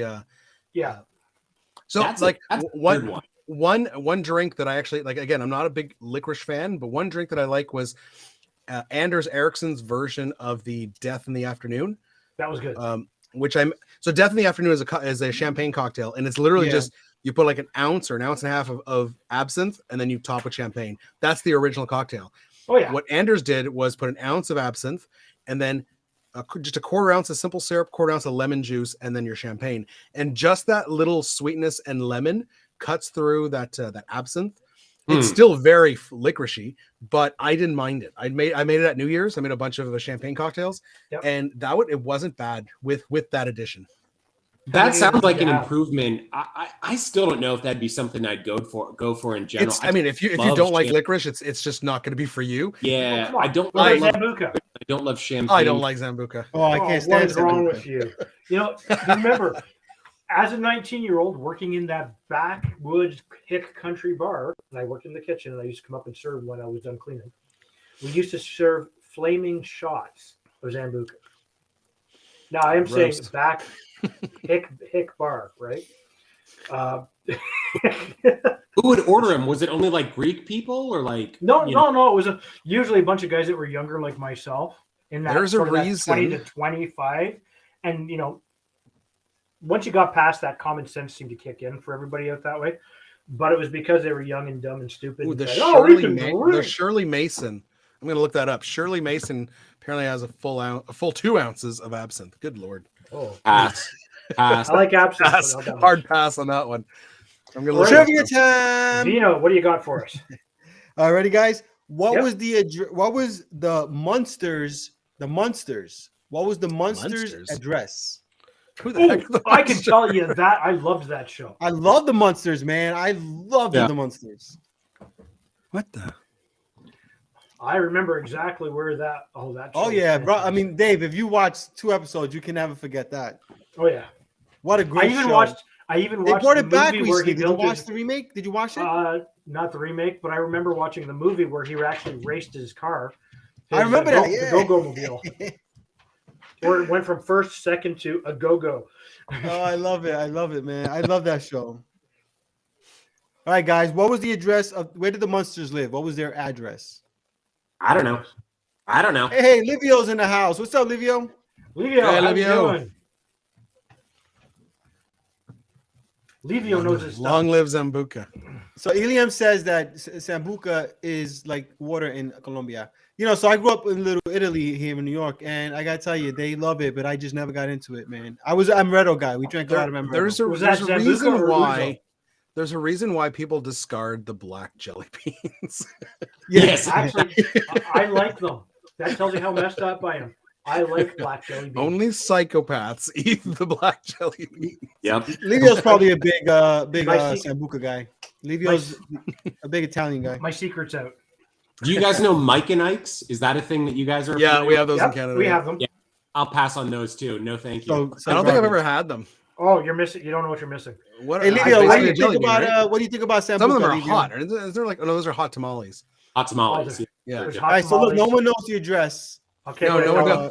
I don't even know what the Yeah. monsters are. What are the monsters? Dave, tell us, Dave. You know it, Dave. Go for it. The address is 1313 Mockingbird Lane. Yes, my man, Dave. I I am used to so clueless. I have no I used idea what's to happening. sneak in to watch TV on one of the few channels we could get, which was Channel 5. And it would play The Munsters. It would play Car 59, Where Are You? Which is the same actor who played Mr. That Munster. played Herman.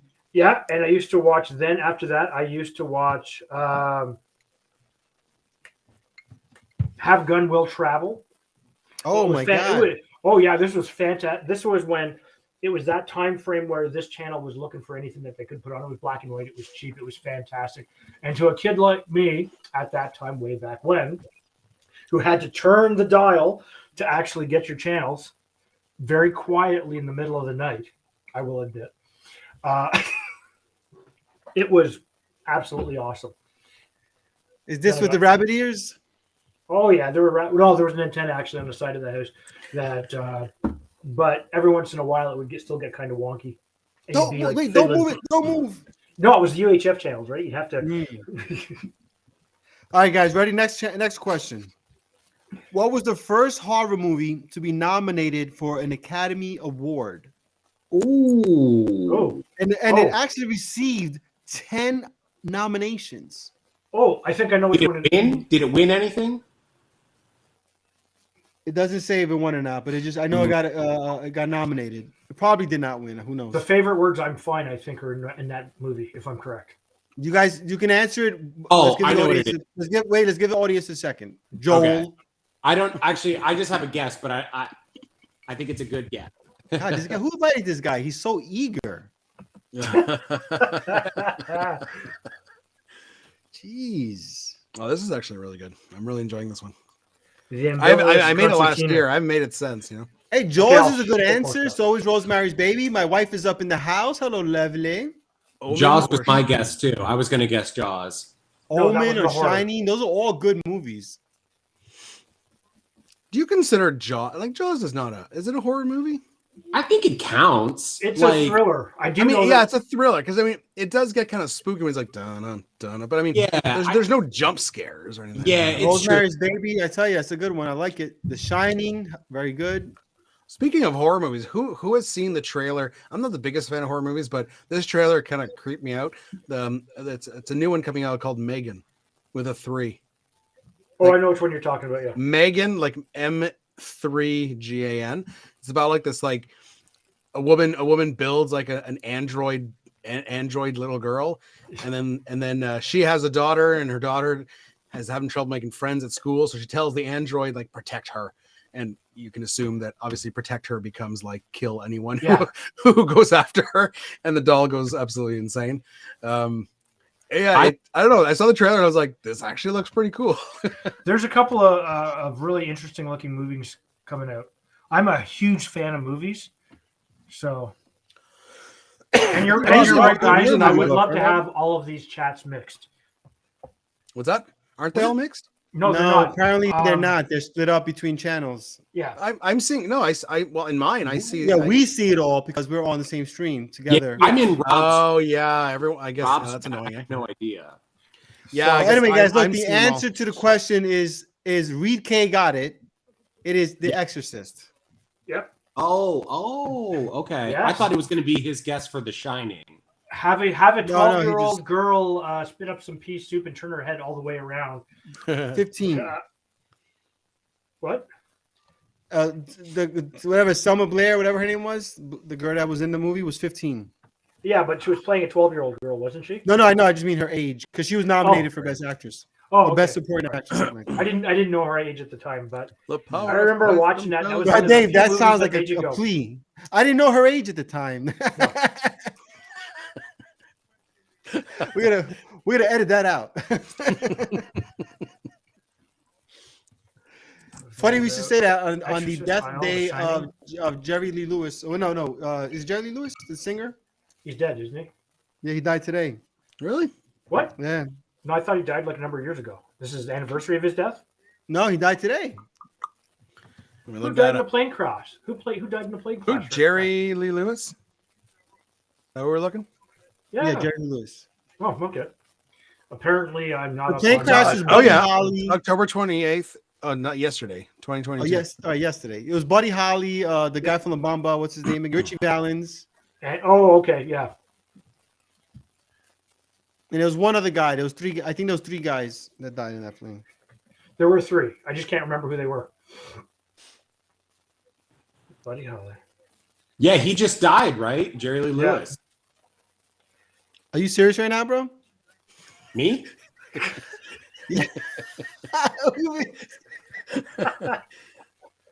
You were lagging, Vino. Vino, He you was were lagging, lagging. he was lagging.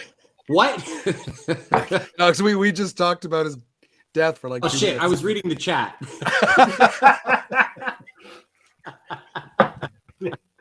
That's okay. That's okay. Sorry, I was just reading the chat and seeing people complaining about how the chats weren't merged or whatever. Oh, that's so funny. Okay, yeah, sorry, my bad. My Well, bad. just all watch it on my channel. Just head over to Vino's channel. I need my 4,000 hours. Guys. Oh yeah, you would Yeah, love you know what? TV. I'm not looking for hours anymore. I'm monetized, so head You over know to what? Vino's. I won't take offense. You guys watch it off his Yeah. and Joel. Yeah. Watch off their channels. Yeah, I'm not. I don't have 1,000, so don't bother watching it on mine. Yeah, I'm at 1,000. yeah, so look, get me, no, get me no, to no. 4,000, then we'll Guys, focus everyone on in the stream, if you're not subscribed to Vino, you got to be, and you got to watch his stuff because we need to get him to this 4,000 hours Well, so same he with can be Joel. monetized. Well, it's not even so much. It's that the more And the more that people he watch can- Vino, the more people watch Joel. Of the course, the more they'll be encouraged to make. And we can all fantastic videos. Exotic thing. bask in the pennies that we get from YouTube. Yeah, I know, So- right? So look, guys, one more question. Yeah, What sure. What is the only holiday that surpasses Halloween in annual consumer sales? First of all, who knew Halloween was second? Yeah, I would. It's gotta I be the did. big guy, right? Got to be Christmas. Big guy. Yeah, it's Big gotta guy, be the big guy. But who would think Halloween, right? Number two? Well, it's all that junk food and the Halloween parties, and it's fantastic. It's Well, it's a because great you time know of year. what happens is the average man will early Halloween will buy Yeah. 3 boxes of candy for Halloween, but come mid October he's eaten all the candy and has to buy 3-4 more boxes for Halloween. Yes. Mm. And then come now October 29th he realizes, crap, I ate it all again. Well, I you know what buy it is? additional. It's I'll the get more. boxes and boxes you buy to give out, and the boxes and boxes you buy for yourself. Of course. I don't know if they're You know doing this. what? Okay, Really Vino. quick, Livio, we got to get you on the Drinking Buddies, my friend. Yeah, absolutely. Right? Yes. We'd love to have you on it. We're gonna hit you up on the DM on Instagram and let's talk about Yeah, it. We'd love absolutely. to have you I'm already on. getting. Also, I thought this what was going well, but I'm getting replaced live on. not tonight, Well, Joel. Not tonight. No, We're you're gonna not- be no, shutting you're not off being Joel replaced. and adding someone else in a minute. Thank you, Joel. Thank you, Livio. we do appreciate you being here, Joel. Thanks for showing up. All right, last question, guys. What was candy corn originally called? Ugh. What Horrible was candy nugget. corn originally called? Terrible treat. I don't know the answer to that.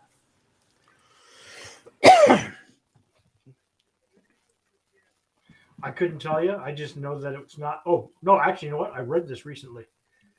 It actually came up recently in a question form, and I couldn't. I can't tell you. The It comes answer. up this time of year every once in a while. And you're like, oh, really? Yeah.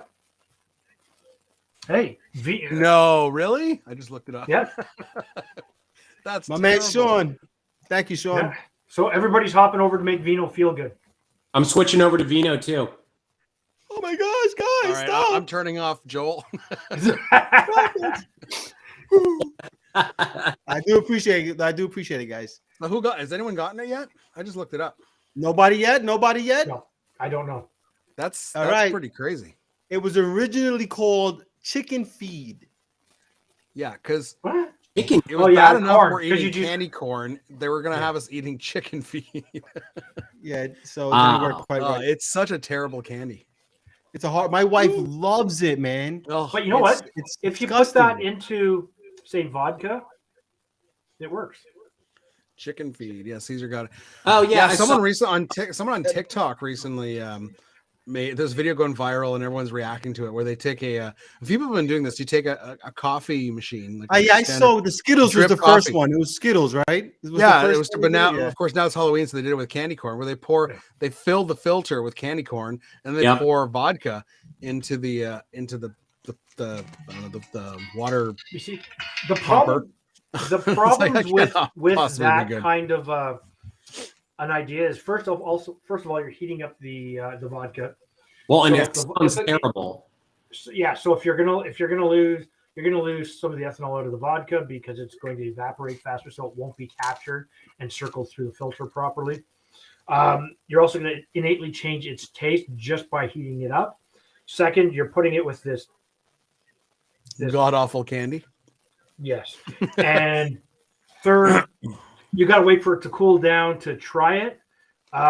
Yeah, And fourth, most importantly, you're wrecking a good coffee pot because a coffee pot. I mean everything there. You could do it. I mean, obviously they're doing it just for the views on TikTok, but Yeah. if you really wanted to do a candy corn infused vodka, you just put the two in a mason jar. You let it sit for a week, and I would assume even faster because And then you throw it out. Except Yeah. for the cost- Well, except for the clearly, cost of the but vodka. I'm just, but I mean, people are doing the coffee machine thing because it's supposedly faster. But like everything you just said, it can't possibly be as economical as just putting it in a mason jar and letting it infuse for a couple days. But here's a question. There's something else I've seen that's I think is absolutely the worst thing you could possibly do. And I'm sure everybody on the channel will agree with me. So I want to hear everybody say, yes, David, we agree. Yes, David, we agree. David, I agree with you. I agree with David. And you see, I feel good already. The Brita filter and whiskey. Yeah, what's going on with that? I've seen people even put That another vodka thing? in a I've Brita, not and seen that. apparently it makes it like dull. I Smooth feel like and mellow. that can't be real. But I maybe feel it like is. What does it do? on it? Apparently, it makes it it more cut- palatable. It makes It cuts takes out away a the- lot of the tannins. It cuts out the tannins. It cuts out a lot of the oils because they adhere to the charcoal. So you lose a lot of the flavor profiles, the stuff that makes whiskey taste good. Beside ethanol, like you want an ethanol, obviously, but you want those extra nuances of the different types of staves, the Mhm. different type of charring, the different type of malting grains, depending on what you're using. You want all those unique flavors, and Yeah. to wash them out so you have something that you can just do by the shot is a crying shame, in my opinion. Now, That's why I never been into and my man. I know me and Livio actually spoke about this on our pub crawl interview, which you can find on my channel. Yep. We talked about what's it called? Clarifying. I just never could get into clarifying. Good job, AG. Clarifying. Thank It's you. fun. Thank you. I appreciate that. If you if you really want to see what clarifying can do, the one I actually really enjoy was a clarified Negroni. yes, because that's not very good. it's very, and it's not only is it good, it's good cocktail, but Yep. it's also pretty visually stunning because it takes out all the red color. But No, here's but the you still clarified. get- But see, a clarified like you. Negroni is literally the cocktail we talked about most. Me and Livio. Like, why would you do that to that cocktail? Yes. That Well, cocktail it's is easy. exactly There's a reason for one that. you want to taste that way. Well, yeah, but it's definitely changing it. I'm not, but it's good. I mean, I'm not saying it's better, but it's different. It's just a technique. Here's the thing, though. When I clarified, Beautiful. go ahead, Joel. Oh, Go sorry. ahead. Just that Campari is a beautiful red color. I don't want to clarify. I don't want to lose that color. You know, I don't want Like, to lose the bitterness. I don't want to lose the color. I don't want to lose anything. Yeah. Well, it's just a technique. Like I think it's interesting. I will say when I did a clarified Mai Tai. That was definitely like it wasn't as enjoyable. It was interesting. I think it's just one of these like it's I fine. could You try it out. Yeah, I could see the appeal in the experimentation portion of Yeah. it, but you know, I couldn't make a habit of drinking like clarified. No, I mean, I cocktails. went don't see the through- appeal in that. I went Yeah, through but- the I did a few for a little while. It's not something I do a lot because one, it takes forever. Yeah. And Thanks, John. it could take sometimes 3 hours to filter the whole thing. You don't want to waste any of it, so you want 3 the whole hours. thing to filter through. But there's a reason, a couple of reasons why you do it. If you were like back in the old days and you needed to make it last Yeah. forever, that's what you would do.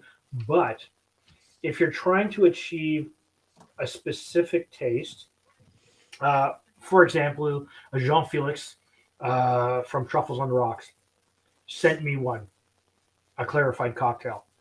and I could tell it was clarified right that because you get the extra sweetness from the milk whey, right? So you get that little bit of sweetness, but it rounds stuff down. So if you're somebody that may be new to cocktails and say new to something like Campari, it's a little bit softer, not quite as bitter, and you can bring somebody to sort of step you up slowly a little bit at a time. But for a visual technique, I've tried a clarified New York sour. Actually, it was really good. It's really interesting. I've tried clarified Negronis. So let me throw this there. Let me throw this out there if I can. Yeah, to absolutely. both the idea of a clarified cocktail and then also the shot thing that's happening on TikTok with people running their vodka through the Brita filters. It is solely for social media and YouTube. Oh yeah. You know, well, that is clarifying is not because that existed long clarifying. before. But here's the thing, though: like you'd never do that. At least for me, anyway. I'll say I would never do a clarification process without wanting to do it for YouTube. You know, like it's not going to be the easiest way to make a drink. It's not going to be the fastest way to make a drink. No. It's probably not going to be the best taste. But here's the thing, though. Here's for the Brita. You're doing it for the reaction videos, you know, like. But here's the thing for the clarified cocktails. The first, like, when you're kind of right when you talk about clarifying a single cocktail, like clarifying a Negroni. But the first time I saw the clarification process, I forget where I saw it, but it was done with like it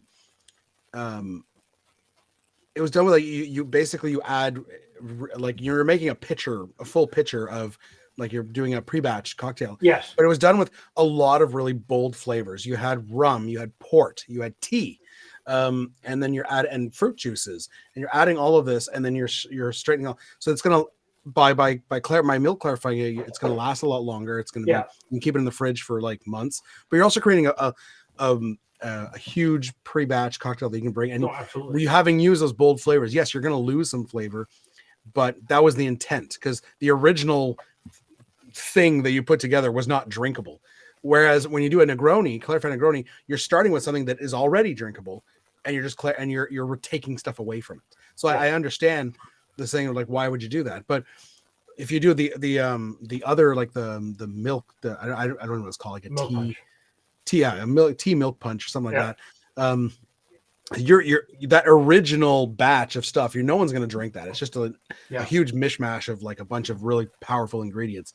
But then clarifying it does create a very palatable, very now. delicious. Livio is correct that if you want to take your Andrew's here. Negroni, Andrew. Hey, Andrew. We are on every channel. We are. It's streaming on every channel. Everyone is watching on Vino's to get me. Yes, we're sending everyone to Vino's channel so that he gets the watch Vino's time. channel for the chat. And the views. Yeah, if you want the massive chat, go to Vino's. Livio is I won't correct. be offended. Livio is correct when it comes to if you want to make an adjustment to something like the Negroni and you need to sweeten it around a little bit. You can. You could just easily put in a bar spoon of a little bit of a simple syrup, or you could adjust it with a little bit of essential oils or some bitters, something that just rounds it in a slightly different direction. And rather than going through the process of milk clarification, now I like a good milk washed concoction, right? And I would do that if I was going to do a large concoction, if I was going to do it for myself. And then you can jam it in the fridge and walk away and come back a month later, and it's absolutely going to be fine. But if you want to do it fast, there are other adjustments you can make just by changing the ingredients. Oh, yeah. Because just by changing the type of, say, a sweet vermouth that you use, or the type of gin that you use, one that's floral, one that's dry, one that's a little sweeter like a Genever, like Uncle Tom, right? You'll get those changes just by the spirits you use, right? And you can really do a lot by just changing. Instead of an orange peel, you could use a lemon peel, which is a softer hit of acidity, right? Or something with lime, which will give you that sharp acidity. So you can really make some serious changes there easily and faster. But as an experiment. All right. I want to sorry to change the subject here. Andrew, you're saying it's the middle of the day on Sunday for you. Because we've been just asking, because me and Vino and Dave have been talking, we've been wanting to get you on one of these live streams. and we figured it was like in the middle of the night for you. But if if you're like on a Sunday afternoon, we could probably schedule something. See, Joel, you should be climbing through the screen and punching Rob and Vino out right now. Yeah, I So mean, really quick. I do want to say, brought good drinks to the table, and I'm actively being recruited against. You know, like, what the I want to just. We two can always things I add wanna people. say. We can have. I could have like 10 people on here. The screen's Livio- very small though. we could do? Like, First of all, I agree with AG. The Bavarier, to me, is the best kind of Negroni intro. I think it's better than. I think it's easier to palate than a gin Negroni. And also, I'd love to see Livio make some those recommendations. Like maybe make a video with that. Or Yeah, whatever. absolutely. I'd love to hear some recommendations. I think people would be into that because so many got- people want to try a Campari, but they're afraid of it. They've had it once before. They didn't like it. They're not going to do the clarification. So I think that'd be a cool video, like how to drink, Campari without throwing up for people that are not into it. Did you We're say throwing up? bone dry over here. Is it time for? A Yeah, drink? I think it's time for a It's drink. number Dave's 3, turn. guys. I did my jokes. I did my quiz already, so it's Dave's turn. Dave. Well, Dave, are you still nursing your drink? I'm still nursing it, but you know what? I'm fine. All right. Let me grab a glass. Do it. Yes, I think if we have Andrew on, So- we have to do a Campari episode. Is there a way to Yeah, boot? no. Is there a way to boot Andrew for saying that? Okay, so this is a build in your glass cocktail. Okay, and I'm gonna do something I Nope. haven't done for a while. What's it called again? I'm gonna go find it in my notes. This is a Malibu. Oh, Malibu. Ooh, where's Yes. Damo? Where's Damo? Malibu. So I haven't done a Malibu cocktail for a very long time. It's really simple, and you're gonna take your And Malibu Dave, coconut rum. can you remind me, is Malibu rum? Well, No, it's rum. okay. Let All me right. call Nathan. Yeah, we called it. Hello? Let's have that discussion. Depending on the country you were in, it can legally be called rum. However, and Malibu will classify it as a rum because they can get away with it. It is made with Caribbean rum and coconut liqueur. Right? So here in Canada, I noticed. I guess our laws are a little less strict because Malibu, our Malibu does say coconut rum liqueur. However, Yes. recently I was at our the LCBO, which is our local liquor store, and there was an off-brand. I don't know. It was I don't know if it's local or whatever, but there was another coconut, another Malibu, and it There's was a only couple. it was only 13% alcohol, but it That's more of said, a liqueur. what's that? That's more of a liqueur. I know, but it said on the bottle coconut rum. So here's No, the thing. no though. It liqueur. says- The it word says- liqueur was nowhere to be found. Are they lying? They're not lying when they say it's Caribbean rum with coconut liqueur. They're Yeah, not so lying. that's fine. They're There's not. they're not misleading anybody. It's because most people just call it Malibu rum. That's the that- problem. That's why Nathan gets very upset. And you know what? I'm okay to let people get upset, but technical fact is Yeah, who said a that? rum Sean. technically is supposed to be 40% ABV and higher. But again, depending on the country that you live in, the rules Sean- are different, and that's important. Sean's got a to- point. This What? stuff is much better. This is the best coconut rum on the market for me. I can't see on your screen because there's this big thing in front of it. It's the Which one is shipwreck. that? The shipwreck. Yes. Rick, I don't have it. Rob, get me a bottle. I'll In order you one. the chat, It's what is your favorite 36%, coconut so rum? it's legally rum. No, it's not. There's another one that's local to us called Imperium, which I haven't been able to get my hands on. So let me explain to you the Still basis. good. It Of what is I'm putting very in this. sweet, but it's very coconutty. It's And- 35% ABV though, which 36, is great. 36. It's got real, it's got a real. Yeah. At least Oh, it yeah, has it's got a a- high ABV. I mean, compared to Malibu, this is the shit. I mean, so Malibu in Australia is called Caribbean rum with coconut flavor. So ours, yeah, it's close to what ours says. okay, so this is called the Malibu, and yes, I used grenadine for this because Captain Morgan is the worst. Is that Canadian? Is it Canadian? Captain Morgan? No, No. no, it's actually out of Puerto Rican. Puerto Rican. Yeah. So why do we have so much of it here? Half our rum aisle is friggin' Captain Morgan. because it's easy. They got into the country. So this is called a Malibu. It looks pretty. Malibu. So what you it have is? to, you have to enunciate the boo more. Malibu. Malibu. So that's how you do it. 2 ounces of your coconut rum or coconut rum liqueur. Okay. You want 4 ounces, so it's a 1-to-2 ratio of a lemonade. You can either make it yourself or just go to the store and pick something up, depending on whatever you got going on. And a splash of grenadine. I used roses because it's what I have. And you're just going to get a little bit of sweetness, a nice light pink color. You know, I don't mind the roses, grenadine. I'm not a big fan of grenadine to begin with, and the roses has the best color. So here you go. It does have the best color. Now Wait, this Rob, is are you sweet. telling me that the guy who makes everything is buying roses grenadine? Here's my reasoning behind that. I use grenadine about 2 times a year. So And it'll- I am and not that going same to. bottle will last you 4 years. We've all got our skeletons, Joe. Wow. This I is honestly the like.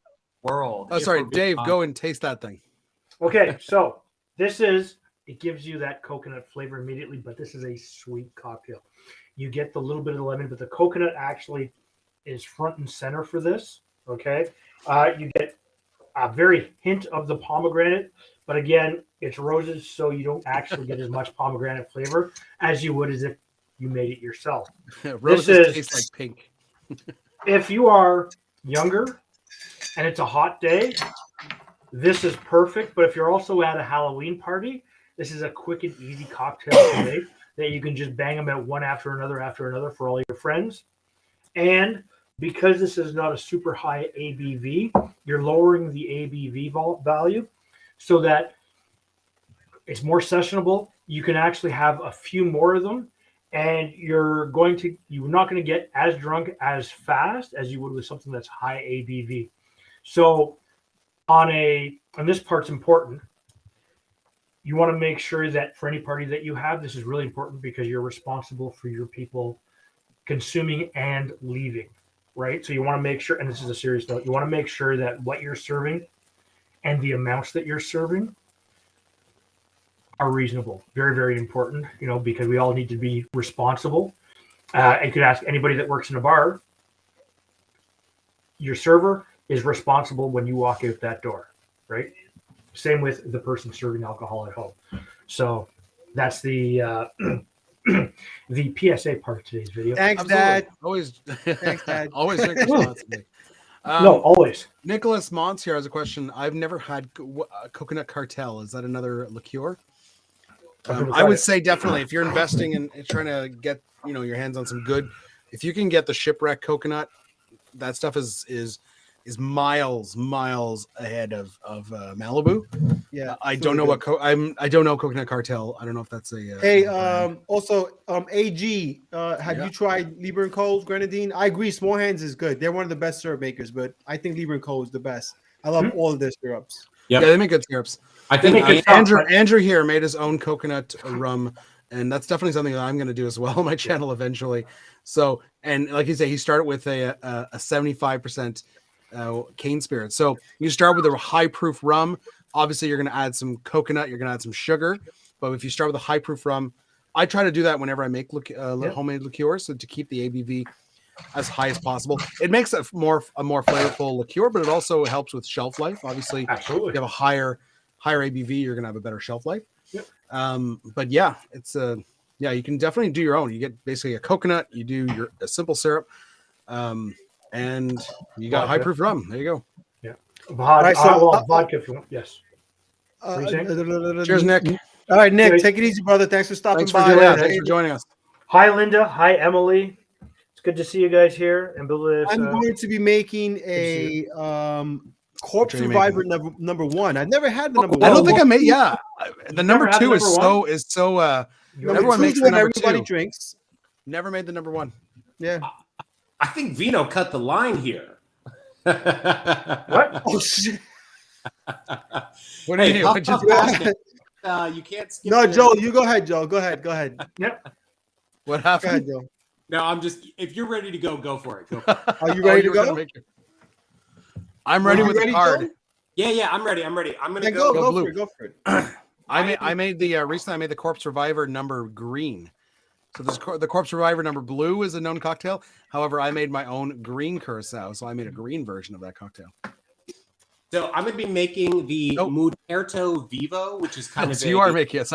I had Vino's card ready. Which one are you making? the Muertito Vivo, which is a riff on the zombie. Love the That zombie. sounds fun. Put that up. I wonder what are the specs on that bad boy. What? Here we go. Ooh, that sounds good. He's going with Jägermeister. He's just going all Yeah, over the 151 today. I had to do this one for you because I know you're a fan of Jägermeister. Dude, I've become So such a what- fan. I have. Tell us what is in the Don's mix. So Don's Mix is, and I got to be honest, I'm cheating a little bit here, but Don's Mix is a classic tiki drink ingredient that's basically a combination of grapefruit juice and cinnamon syrup. I'm just doing them separately though because I have both of those ingredients separate. Yeah, at for those of you who don't know, Don the Beachcomber is one of the like the granddaddies of tiki, along with Yep. Trader Vic, and Yep. he was known for was he would create these mixes. So there's Don's mix. There was like Don's mix number 2. Yep. There was the Don's Gardenia mix was another, and Yep. his idea for doing that was that he wanted to keep his recipes completely secretive, even from his own bartenders. So the idea is, if you're a bartender working for Don, you look at the recipe and it says, okay, a 3/4 ounce of Don's mix. You don't know what's in that mix. Only he knows what's in that mix. So you can't steal that recipe. Go open up your own bar. Obviously, as time went on, the secrets came out, so people now know. But yeah, a lot of these, like I made the Pearl Diver on my channel, and that had the Gardenia mix, Yes. which is a really interesting mix that has butter in it, which is pretty awesome, pretty crazy for a cocktail. Yeah. But this looks good. I'm excited about the Jaeger. Yeah. Actually, I have Jaeger in my next drink as well. So I think Jaeger's making 2 Jaeger appearances. is kind of one of those underrated ingredients because everyone has such bad associations with it. Well, it's from when because you- everyone just did Jaeger bombs when they were in high school. So Yeah. Exactly. just dropping it. What is it? What is it? Is it dropping a shot of Jaeger into a beer? Is that all? Is that all that is? So I mean, that's all it is. Yeah. So That's I've just made terrible. I've made 2 Jaeger videos now, and I gotta tell you, the last one, the 2 cocktails I made for that were so good. It was the German Vacation. Yep. German And what- Vacation is very good. I did that What one was as the well. other one? Shoot, the other one was really, really good. Surfer on acid. Surf on Surf acid. Yeah, I remember I that. made a There's- modified version of the Surfer on Acid, and Yeah. it's really the modification I made. The Surfer on Acid itself as a base drink, it's okay, but it's not great. But I modified it into something much better, and it's much easier to drink, much tastier. And Joel, how tasty is that drink that you're drinking? So, This- Nicholas is- has a good question here. Is Pusser's rum close enough to Demerara? So, Demerara rum basically just means a rum made in Guyana. So, there's a bunch of different distilleries in Guyana. They tend to be kind of a darker rum, a sweeter rum. Pusser's is darker, I think. I don't have a Pusser's rum right now, but Yeah. honestly, when it comes down all these tiki drinks that really call for specific rums, you can obviously, if you want to have the authentic flavor of the original recipe, use those rums, or at least use the category of rum. Yeah. But honestly, if you're making a zombie at home, use whatever rums you have. Mhm. And it'll still be good, So, but if you want to know more about the types of rums, I definitely recommend getting Yes. this book, Smuggler's Yeah. Cove. This Very is good. like the Bible for tiki. Yeah. It's in my And- over here. Yeah. Yeah, And I have it'll one go too. through every, I think it's on page like 190. I think it goes through every category of rum, and then it lists a bunch of available brands in each of those categories. And this, if you want to get into rums, want to get into tiki, this is definitely what you need. Yeah. absolutely, it's a good one.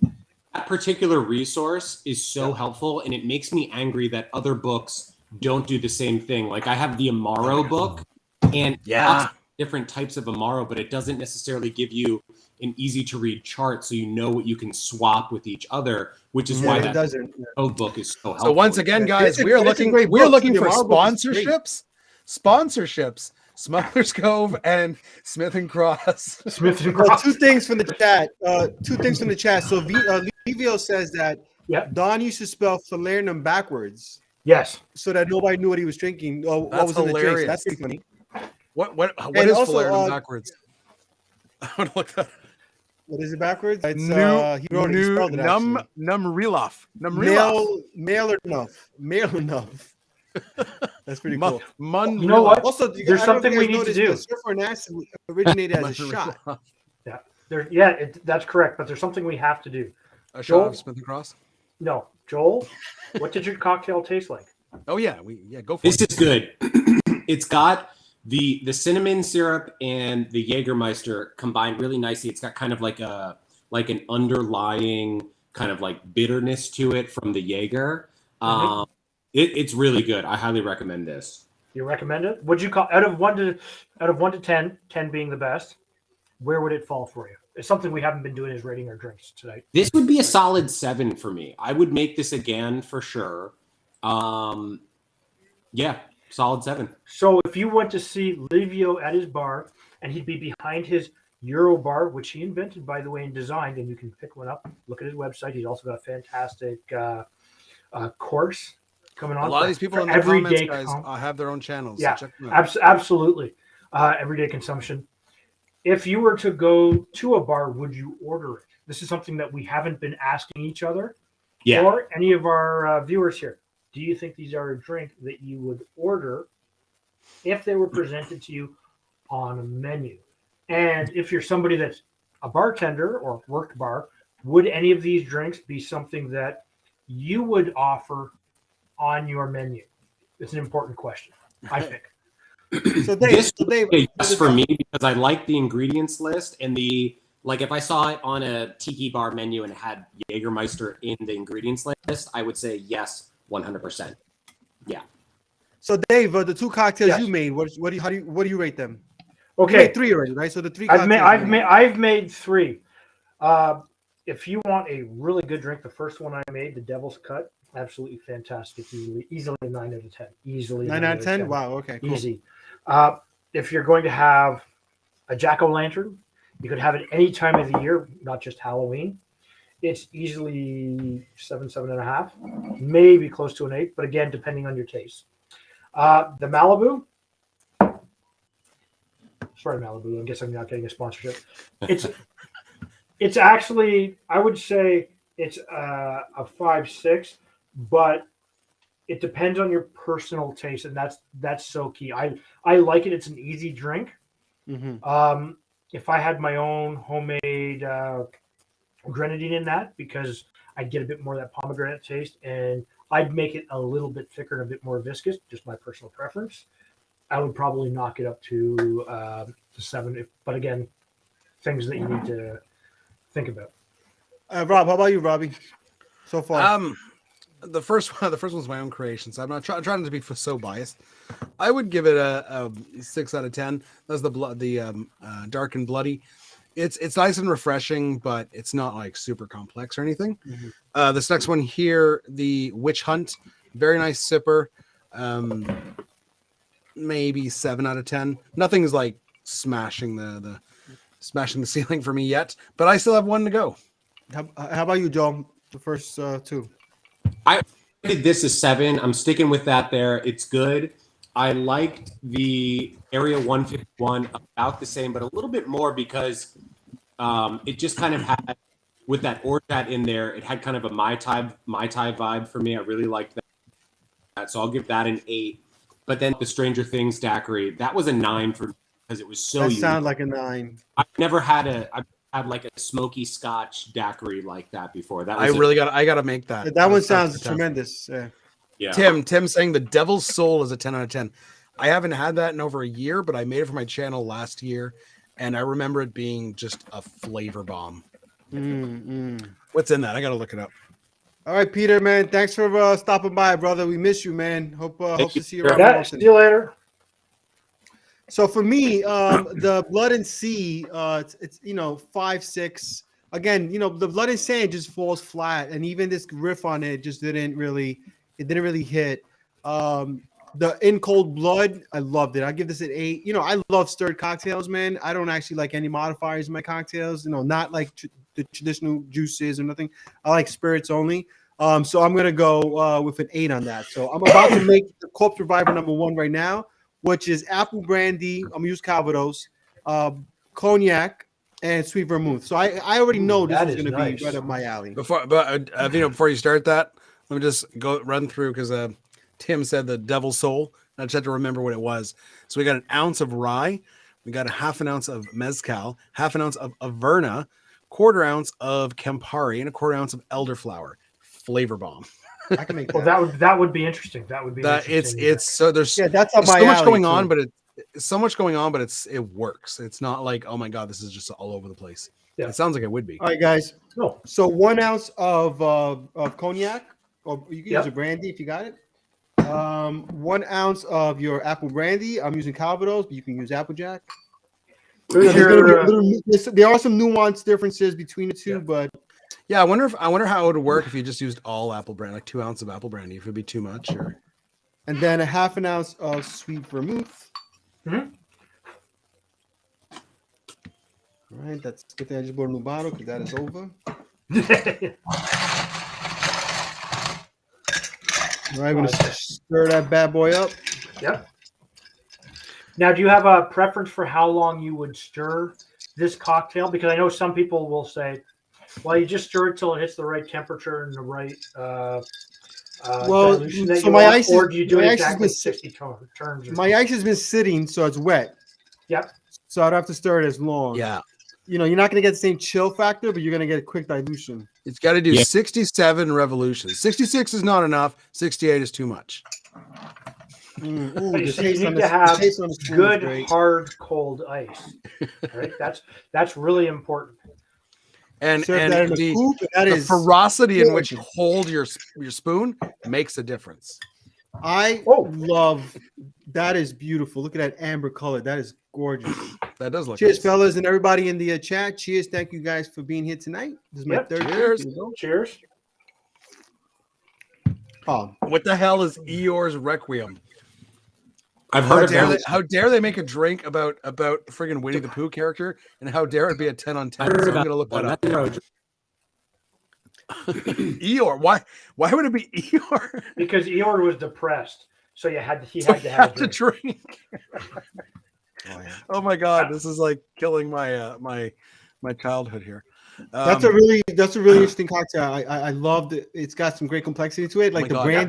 brandy's the first thing that hits you, but then you get that apple on the apple flavors on the follow through, and then the sweet vermouth just sits on the back of your palate. This is great. So you get some of the kind of figgy notes and stuff.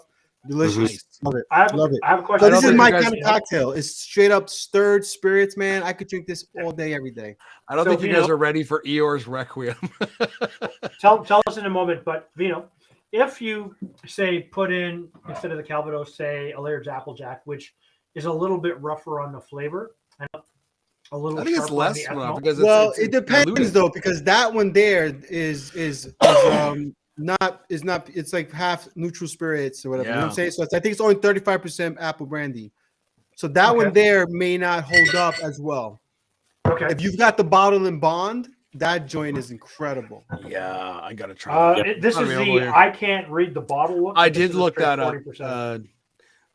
Tim wants Yeah, me to so look that up. one So- is a blend. That one's a I blend. dropped the Dave. Requiem in the yeah, I chat. don't know. So here we go. Eeyore's Requiem, 1.5 ounces of Campari. Let that sink in. Half an ounce of gin, quarter ounce of Chinar, quarter ounce of Fernet Branca, 1 ounce of dry vermouth, 15 drops of orange bitters, and 3 orange twists for garnish. You know- This is like just a cocktail maker who's like high. Yeah. no, not really, because The 15 drops of the orange bitters is hilarious to me. Like, why wouldn't you just dash it at that point? No, but what I find more hilarious is the 3 orange twists. Right. Like you're like garnish. Oh, how about a second garnish? How about a third garnish? Yeah. so. But here's a question: Campari and Fernet Branca. Right? They're I love Fernet. two. Oh yeah, I'll drink Fernet straight. I'll drink Campari straight. Fernet is more medicinal in flavor. So Minty. yes, well, Even though there's no mint in it, which is awesome. yeah, which is cool. But you were thinking for opposing diametric flavors. A Fernetti Negroni. Interesting. There's I gotta a make this now.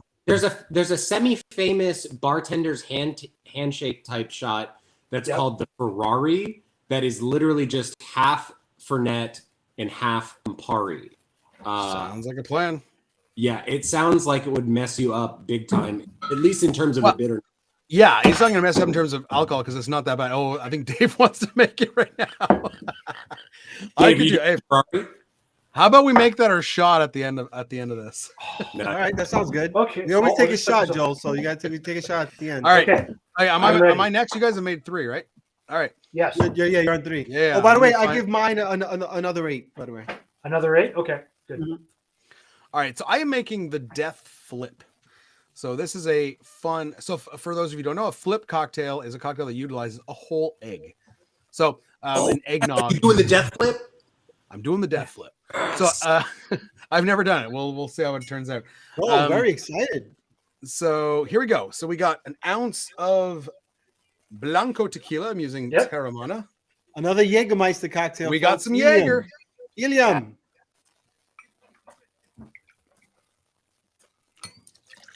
Obviously, we're shaking this one because we're dealing with eggs. So you got to shake hard. Mm-hmm. Don't do like Cocktail Tony and shake for 5 seconds. Hey, he shakes very hard. No, but that one video where he did a whiskey sour and he didn't shake it long enough, and in the video you can see like the floppy egg fall into the glass because it's not emulsified. Hey, All right, you so know what? half an ounce. He likes of his Jaeger. protein. He likes his protein. Come on. Yeah, I like it too, but I want it emulsified in the drink. All right, So half ounce of Cesar yellow just picked up his first bottle of Campari. You know what, Campari, like obviously it's a very like divisive spirit, or not a spirit but amaro, but like when I made my first ever Negroni, I hated it, but I like soldiered through. I was like, you know what, this is a classic cocktail, you're gonna freaking enjoy it. So I soldiered through it and I drank the whole thing, and then the next one I made was better, and then the next one I made, and now the Negroni itself is not one of my favorites, but the variations. My favorite is a celebration cocktail, which is basically a cognac Negroni. Absolutely amazing cocktail. It took me a couple of sips to like it. I got it on the first cocktail. I loved it. But it took me a few sips in. It took me a little more than like the first drink was terrible, but I soldiered through. 1/4 ounce of Demerara syrup. That's just a kind of a brown sugar syrup. Yes. And then here we go, the full egg. We're dropping the whole thing in the cocktail. Yes. But why Rob, did make you yourself- make into a cocktail? I didn't bring the nutmeg. I'm supposed to Rob, drop garnish the recipe so we can see you shaking up that whole egg there. Well, I'm going to use a technique that here's a technique that I like from. I first got it. It's not his invention, but I first learned it from the Educated Barfly, and it works really well with flips. Like every Christmas when I make eggnog, this is what I do. So the idea is that you get a one by 1 inch cube. Yep. And you drop that in. And the idea is you shake it until the whole thing is dissolved. So you don't need to do a dry shake, double shake, whatever. You just shake the crap out of this until you stop hearing that ice inside. So I might mute myself, but I'm just going to be doing this for a good long while. Well, By the way, Talk amongst yourselves. Christine makes a good point. The Jungle Bird is a really good entry point for Negroni. That is the perfect recommendation for intro to the Negroni. I mean, to Campari. Christine is absolutely good call, Christine. Good the call. Jungle Bird is perfect gateway cocktail for Campari. 100%. So when I had the very first Campari cocktail that I ever had was the Negroni. Meanwhile, Rob's still shaking. And I went, oh, and then I had, it's a good cocktail. I like it, but it was, then I had the Paloma and I like that better. Right. The Jungle Bird is one of my favorite cocktails. It's so Sweet, delicious. slightly bitter, a ton of flavor. It's easy to put together, Yeah, yeah. right? And there's a couple of good cocktails if you need to get into something like that. And it's very interesting that I think the aperitivo and the aperitif is so unique. It's very big in Europe, right? A lot of countries in Europe have that you have one before a meal to sort of wake up the digestion and get it going, and then you have one after your meal to We're digest good. to give you that little bit of to help settle your stomach and aid in the digestion. Whereas here, that's not something big. In fact, I would never have even really known previous to doing any of this that this was a thing. And it's really interesting that you see the differences between Europe and Canada or North America in that aspect, and how each group of people, when they've come across, have brought their own unique spirit and liqueur and flavors across with them and do something different. All right. So yeah, I do agree. Jungle fantastic. So what's great about that technique too is that now I don't even have to strain it because the ice is completely dissolved. It's chilled the cocktail. It's nice and frothy, and we can pour it into our glass. Look at that. I mean, it's basically eggnog. It looks amazing. Now here, I totally forgot. Here I would grate some fresh nutmeg on there. As David has said many times, the bartender's cocaine. Grate that on there. I didn't bring it down. I'm not going to go up and get some right now because I don't really know where it is. But here it is. You can see that foam already separating at the top there. It's looking delicious. That looks Remember, so we have tequila, we've got Jaeger, we've got a yellow chartreuse in this bad boy.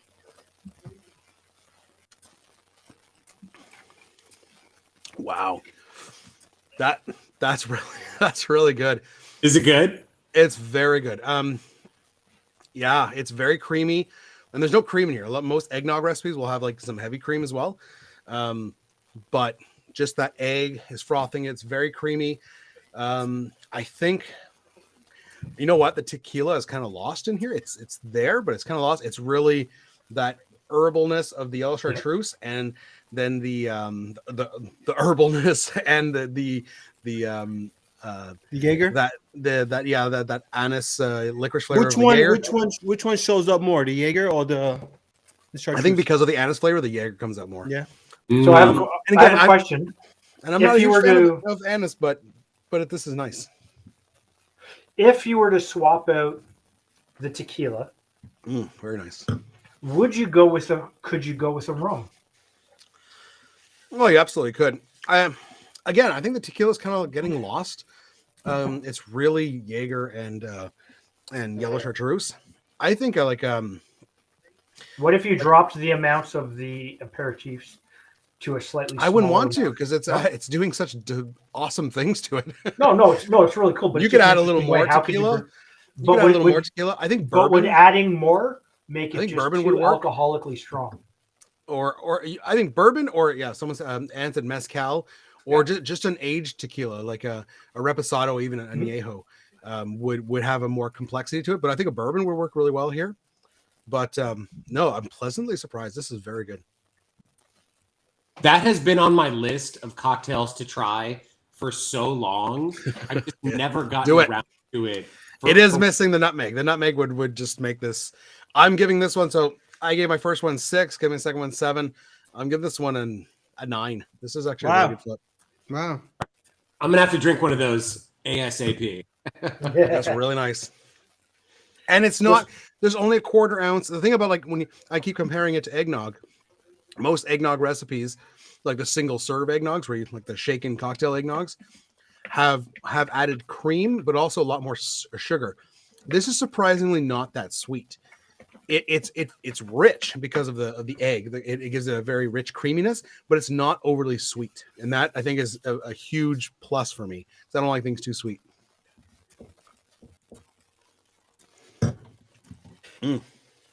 Very nice. People are talking about clear ice. Yes. I definitely like to have clear. I didn't have any tonight. I used the last of it. I definitely make my own clear ice for Mhm. large cubes for stirred drinks.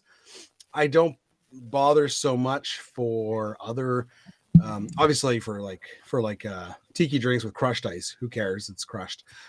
But and for shaking, I just use I have like 1 by 1 inch molds. I just use regular ice cubes for that. Okay, so here's a good question. Everybody here, do you honestly feel, and this is an important question, including everybody on chat, clear ice versus ice that you would just make on your own in the freezer? Because I know there's a whole industry in certain parts of the US that has grown up to supply bars with beautiful clear ice, which I wish. Do you prefer it just for serving clear ice, or do you prefer it for shaking and serving, or does it even really matter in your opinion? I'm sure there's like if you get into the science of it, there's clear ice melts slower because there's less impurities, less air bubbles, and whatever. There's science behind it, sure, but I think the biggest difference it makes is aesthetically. It's more pleasing to look at. You get an old fashioned in a nice old fashioned glass, and the ice is crystal clear, and you can see right through it. That is such a nicer looking drink than seeing a cube like a big white like cloudy patch. But in terms of taste, I mean, does it make? there's been videos on YouTube. I think even Barfly did one where, actually no, it wasn't. I don't know if it was him or Vlad. One of them did it, where you could see the difference in terms of dilution. Yeah, but taste wise, there's no real difference in the way the ice tastes. That doesn't make it. Yeah, I think a lot. Yeah, I think it's there. It's more structurally sound, so it'll melt slower. But yeah, it's just a dilution issue. Yeah. I agree with Andrew. I wouldn't shake with it. It just seems like a waste. Yeah, but you would never make small ice cubes of. The point is to make a big block and cut them into squares. Yeah. Unless you have a big industrial freezer and you're making like huge giant blocks of clear ice, or you're able to buy clear ice somewhere, then go right ahead and use it for everything. But for me, like I've got enough space for a small cooler. When I do one batch of clear ice, it gets me about 6 to 8 large cubes for old fashions. And I try to keep them for that purpose, for making stirred drinks. I try not to waste them for shaking. Yeah. I'm not very, my skills at cutting them is not great. So I've tried making the big spears to put into Collins glasses. They never come out good. So I just don't bother. Yeah. Maybe my knife is not good enough. That comes in my freezer for whatever reason seems to melt quickly. Like I don't know if it's the way it freezes, the type of the automated process or whatever that makes it or whatever, it seems to melt really quickly. So there's a certain point where ice gets, there's colder ice than other ice. Yes. So it's possible you're not getting a higher level of freezing as someone else might get with their ice. Exactly. So even if I say the clear ice, I'll still use the molds that give you like the 3 or 4 inch ice cubes that are not clear, but they still melt slower and they're a little bit more frozen than like the little tiny cubes that come from my ice maker and my freezer, Yeah. So that's two different things. So you're based on volume there. Although you have more surface area to work with, you have less impurities and less air. Your ice maker in your freezer is going to make smaller amounts. The smaller your ice is, the faster it'll dilute. That's just basic science, right? But I love clear ice. I'll shake with clear ice. I do it all the time. Yeah, how do you make yours? You just like the cooler method? And you just have a giant cooler because you make a lot of it. Well, I have a hammer that's broken now. I have buy another hammer. Well, I had the right knife that I would cut with. Unfortunately, it's after 3 years of this, it's starting to lose get a little Joel? bit. No, he'll be back. Okay. A little bit dull. I prefer visually and aesthetically. So if I'm being served at the bar, or if I'm sitting down to have a drink and I just want to sit down and relax and just sit there and have that whole ambiance for myself and my friends, clear ice all the way. But if you're going to do it at home, you can either make it and you're going to fiddle around with it and cut it. It's really, really easy. I'll do a video on it. But if all you have is just some stuff in the freezer, just use what you got. Yeah. Right? Now, if you're getting a funky taste off of it, Well, it go ahead. it's a couple of things. Could be your water. And that's important because what's in your water happens. So if you're somebody place that has like a little bit more sulfur in the water, if it's been in the freezer for a long period of time, you need to cycle through it as if you were cycling through fresh ingredients in your fridge. Always bring the older stuff to the front, use that first, put the newer stuff in the back. And really, just don't store like nasty fish beside your good rice. Yeah. Yeah, but not only that, I mean, people don't realize is your tray too. You know, if you if you have like soap residue or something like that, Yeah. there's most of that stuff is porous, and the Yeah. trays are porous, and it stays inside of your tray, and you can totally pick that up. But I usually, I don't look unless I'm presenting something for photography purposes. I don't bother with clear ice. There's really no fucking. I get no benefit out of it in terms of the whole dilution situation. I drink my cocktails way too fast. Yeah, if you drink it pretty Concerned fast, about it's not gonna hurt. the It's rate not of gonna dilution in my cocktails. So I get it for guys that do Instagram, or if you're someone like Kevin Koss who has like this incredibly beautiful presentation, or if it's just something you prefer, great. But in general, there's no real benefit. Yeah, I mean, to it. I try to save my. Like I said, I don't make. I only have a lot of freezer space, so I make one batch will make me like 6 to 8 cubes. So I try to keep them for my YouTube videos. If I'm making myself an old fashioned at home, I don't care, and I'm just using the large blocks that I get from my mold, which are all like white and cloudy. But who cares? Yeah, and I had bought. They have those like clear ice. Yeah, makers. I had bought. I don't know if you remember before I was doing the freezer method, way back in like 2020. I had bought a mold to make 4 ice balls, like clear ice balls. But the thing is huge. It's this big, and it makes 4 balls, and They're you huge. put and it takes up like half the freezer. So I just stopped using. But they're made so that you don't have to do the whole chiseling thing. You know what I mean? Yeah. Because the idea is there's a reservoir below, and then there's 4 ball molds above. Yes, direction. Yeah, I have one. I don't bother with the shit. It's just. I broke It's mine. not I'm like I don't do like I don't like that's not part of my whole like YouTube aesthetic. Like I don't really. Like I'm not about the fancy looking cocktail. I want just a good cocktail. So Yeah. All right. Are we doing the? I see the Fernet and the Campari is out. Yep. What are we doing? I have to go get that. What are we This doing? is this is a Fernet and cocktail. Fernet and Campari. Ferrari, because is it? Yes, the last what- shot of the day. And what is it? Is it literally an ounce of each, or how Half do and we- half. Just half and just half. 50-50. But like full ounce of each, or are we doing 1 ounce? Well, whatever Half of each. whatever Your average shot is 2 ounces. So yeah. Yeah, this is a 1.5 ounce glass. So All right, I'll be right back. I gotta get my Camparis upstairs. Okay. So if anybody watching the stream, if you have Fernet and Campari and you want to take a shot with us, make it. Yep. Or whatever you have at home, make a shot with us. Come on, guys. Yep. This bottle of Fernet, I bought this quite literally a decade ago. And you can see how quickly I've moved through it. It's just not something that I reach for all that often. I'm doing construction in my home right now, and all my bottles are all over the floor. Everything's fucked up, and my bottles are so dusty right now. Yeah. I gotta clean them. I've got to clean them all off. Probably get a shot with a garnish of asbestos. Yeah. The Dream Thief. He says he bought Fernet today. Love it. Who's this? The Dream Thief. All right. Yes. And shout So out to Dream Thief, if you have some Campari, make a shot with us, brother. Got a nice little sherry glass here. I'll use that. Anne says she's running to grab hers too. Oh, we got some. I think we've got people who are joining us. all right, Who's joining us?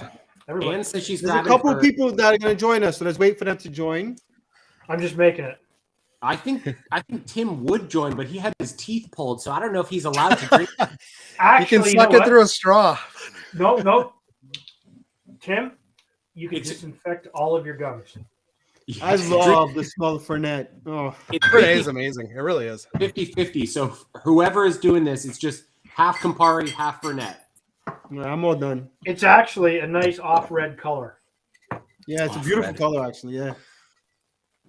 Would you say that to go get buy new cars? It's off red. I'm just gonna. It's got like an auburn type of look. I'm just gonna kind of eyeball it. Yeah, that's all I'm doing. I'm too OCD to eyeball. Here we are, the Ferrari. I think I did about an Ferrari. ounce of each. When It's we're probably at- like a hold 2. on. This is a 2-ounce pour. Hold on.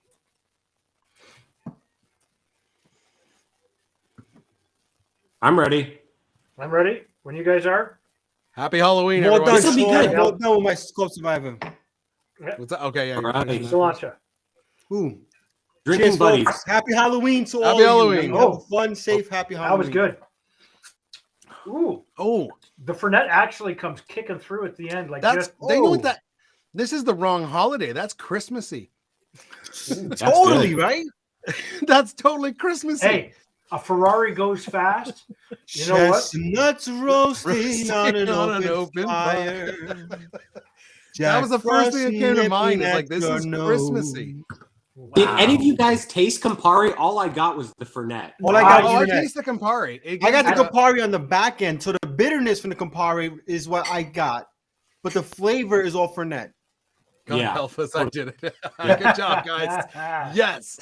Oh, Halloween, AG did everybody. it. AG did it. Yeah. Who agrees? Anne seems blown away by it, but who agreed that this was a very Christmassy drink, wasn't it? It was. I agree. Christmassy shot. I agree. Here Happy comes Santa Halloween. Claus. Yeah. Here comes Santa Claus. Here it comes. Hey. October's not even done yet. We cannot start to celebrate and pre-sell yet. I have It's already bad started enough to- My going into tree a comes store up in and like a seeing week. both things at once. Well, Christmas doesn't start until Mariah Carey starts playing in malls. Yeah, Yeah, we got a she's- few more weeks. She's We gotta- thawing right now as we speak. She's already tuning. Well, that was a good way to send it off, right? No, absolutely. Yeah, that was actually quite nice. I look forward to joining everybody for the next Drinking Buddies episode. We'll be back, folks. We'll be back. You back. can meet We are not doing a brain hemorrhage. Oh, although it would have been more appropriate for right? Halloween. And I'll be back too, not Andrew or Livio, right? We can we can have more guests. This thing fits like 10 people. I'd like to Well, thank once I every get one of my our viewers for turning in. my apartment all fixed up and whatnot, Joel will be coming over, and Oh, we're yeah. gonna do Yeah, an you guys are pretty close by. in-person collaboration. So really looking forward to that. Hopefully sometime late November, early December. Yep. So Awesome. keep your eyes out for that, because Joe is a fellow New Yorker, Yep. and so that'll be fun. All right, Well, you know what? I thanks. want to say thank you to all of our viewers for coming in. Thank you to Joel Yes. for putting thanks, up Joel. with This us was a lot of and fun. joining us. Hope you had fun. Thank you Yeah, for no, Rob and Vino for being the drinking buddies that you are. You know, It's what Yep. we do. We drink. And we've got some more When we guests. buddies. We've got Jessica from Savage Kitchen lined up, so she'll be joining us soon. As you guys heard live, Drinking Buddies, Livio will be joining us eventually, Yeah. and we've got a couple other people lined up, so it'll be fun. And Joel might be back too. yes. maybe. No, I'm never doing And, this. Shit. and Tim, we're putting the offer out to you too, my friend. Yeah, Tim. Hell Tim. yeah, I want him on Drinking Buddies. We would love to have you What's- on Drinking Buddies. It's going to my be a man. prune and vodka themed episode. So Well, anyway, folks, listen, happy Halloween. We love you all. Thank Yeah. you so much for joining us. Cheers. And remember, when life gives you lemons, Make make a some cocktail. cocktail. makes up Cheers, cocktail. folks. Have a Cheers. good one. Thanks, guys. Thanks for having me. I had a blast. Absolutely. You're brother. welcome. Thank you for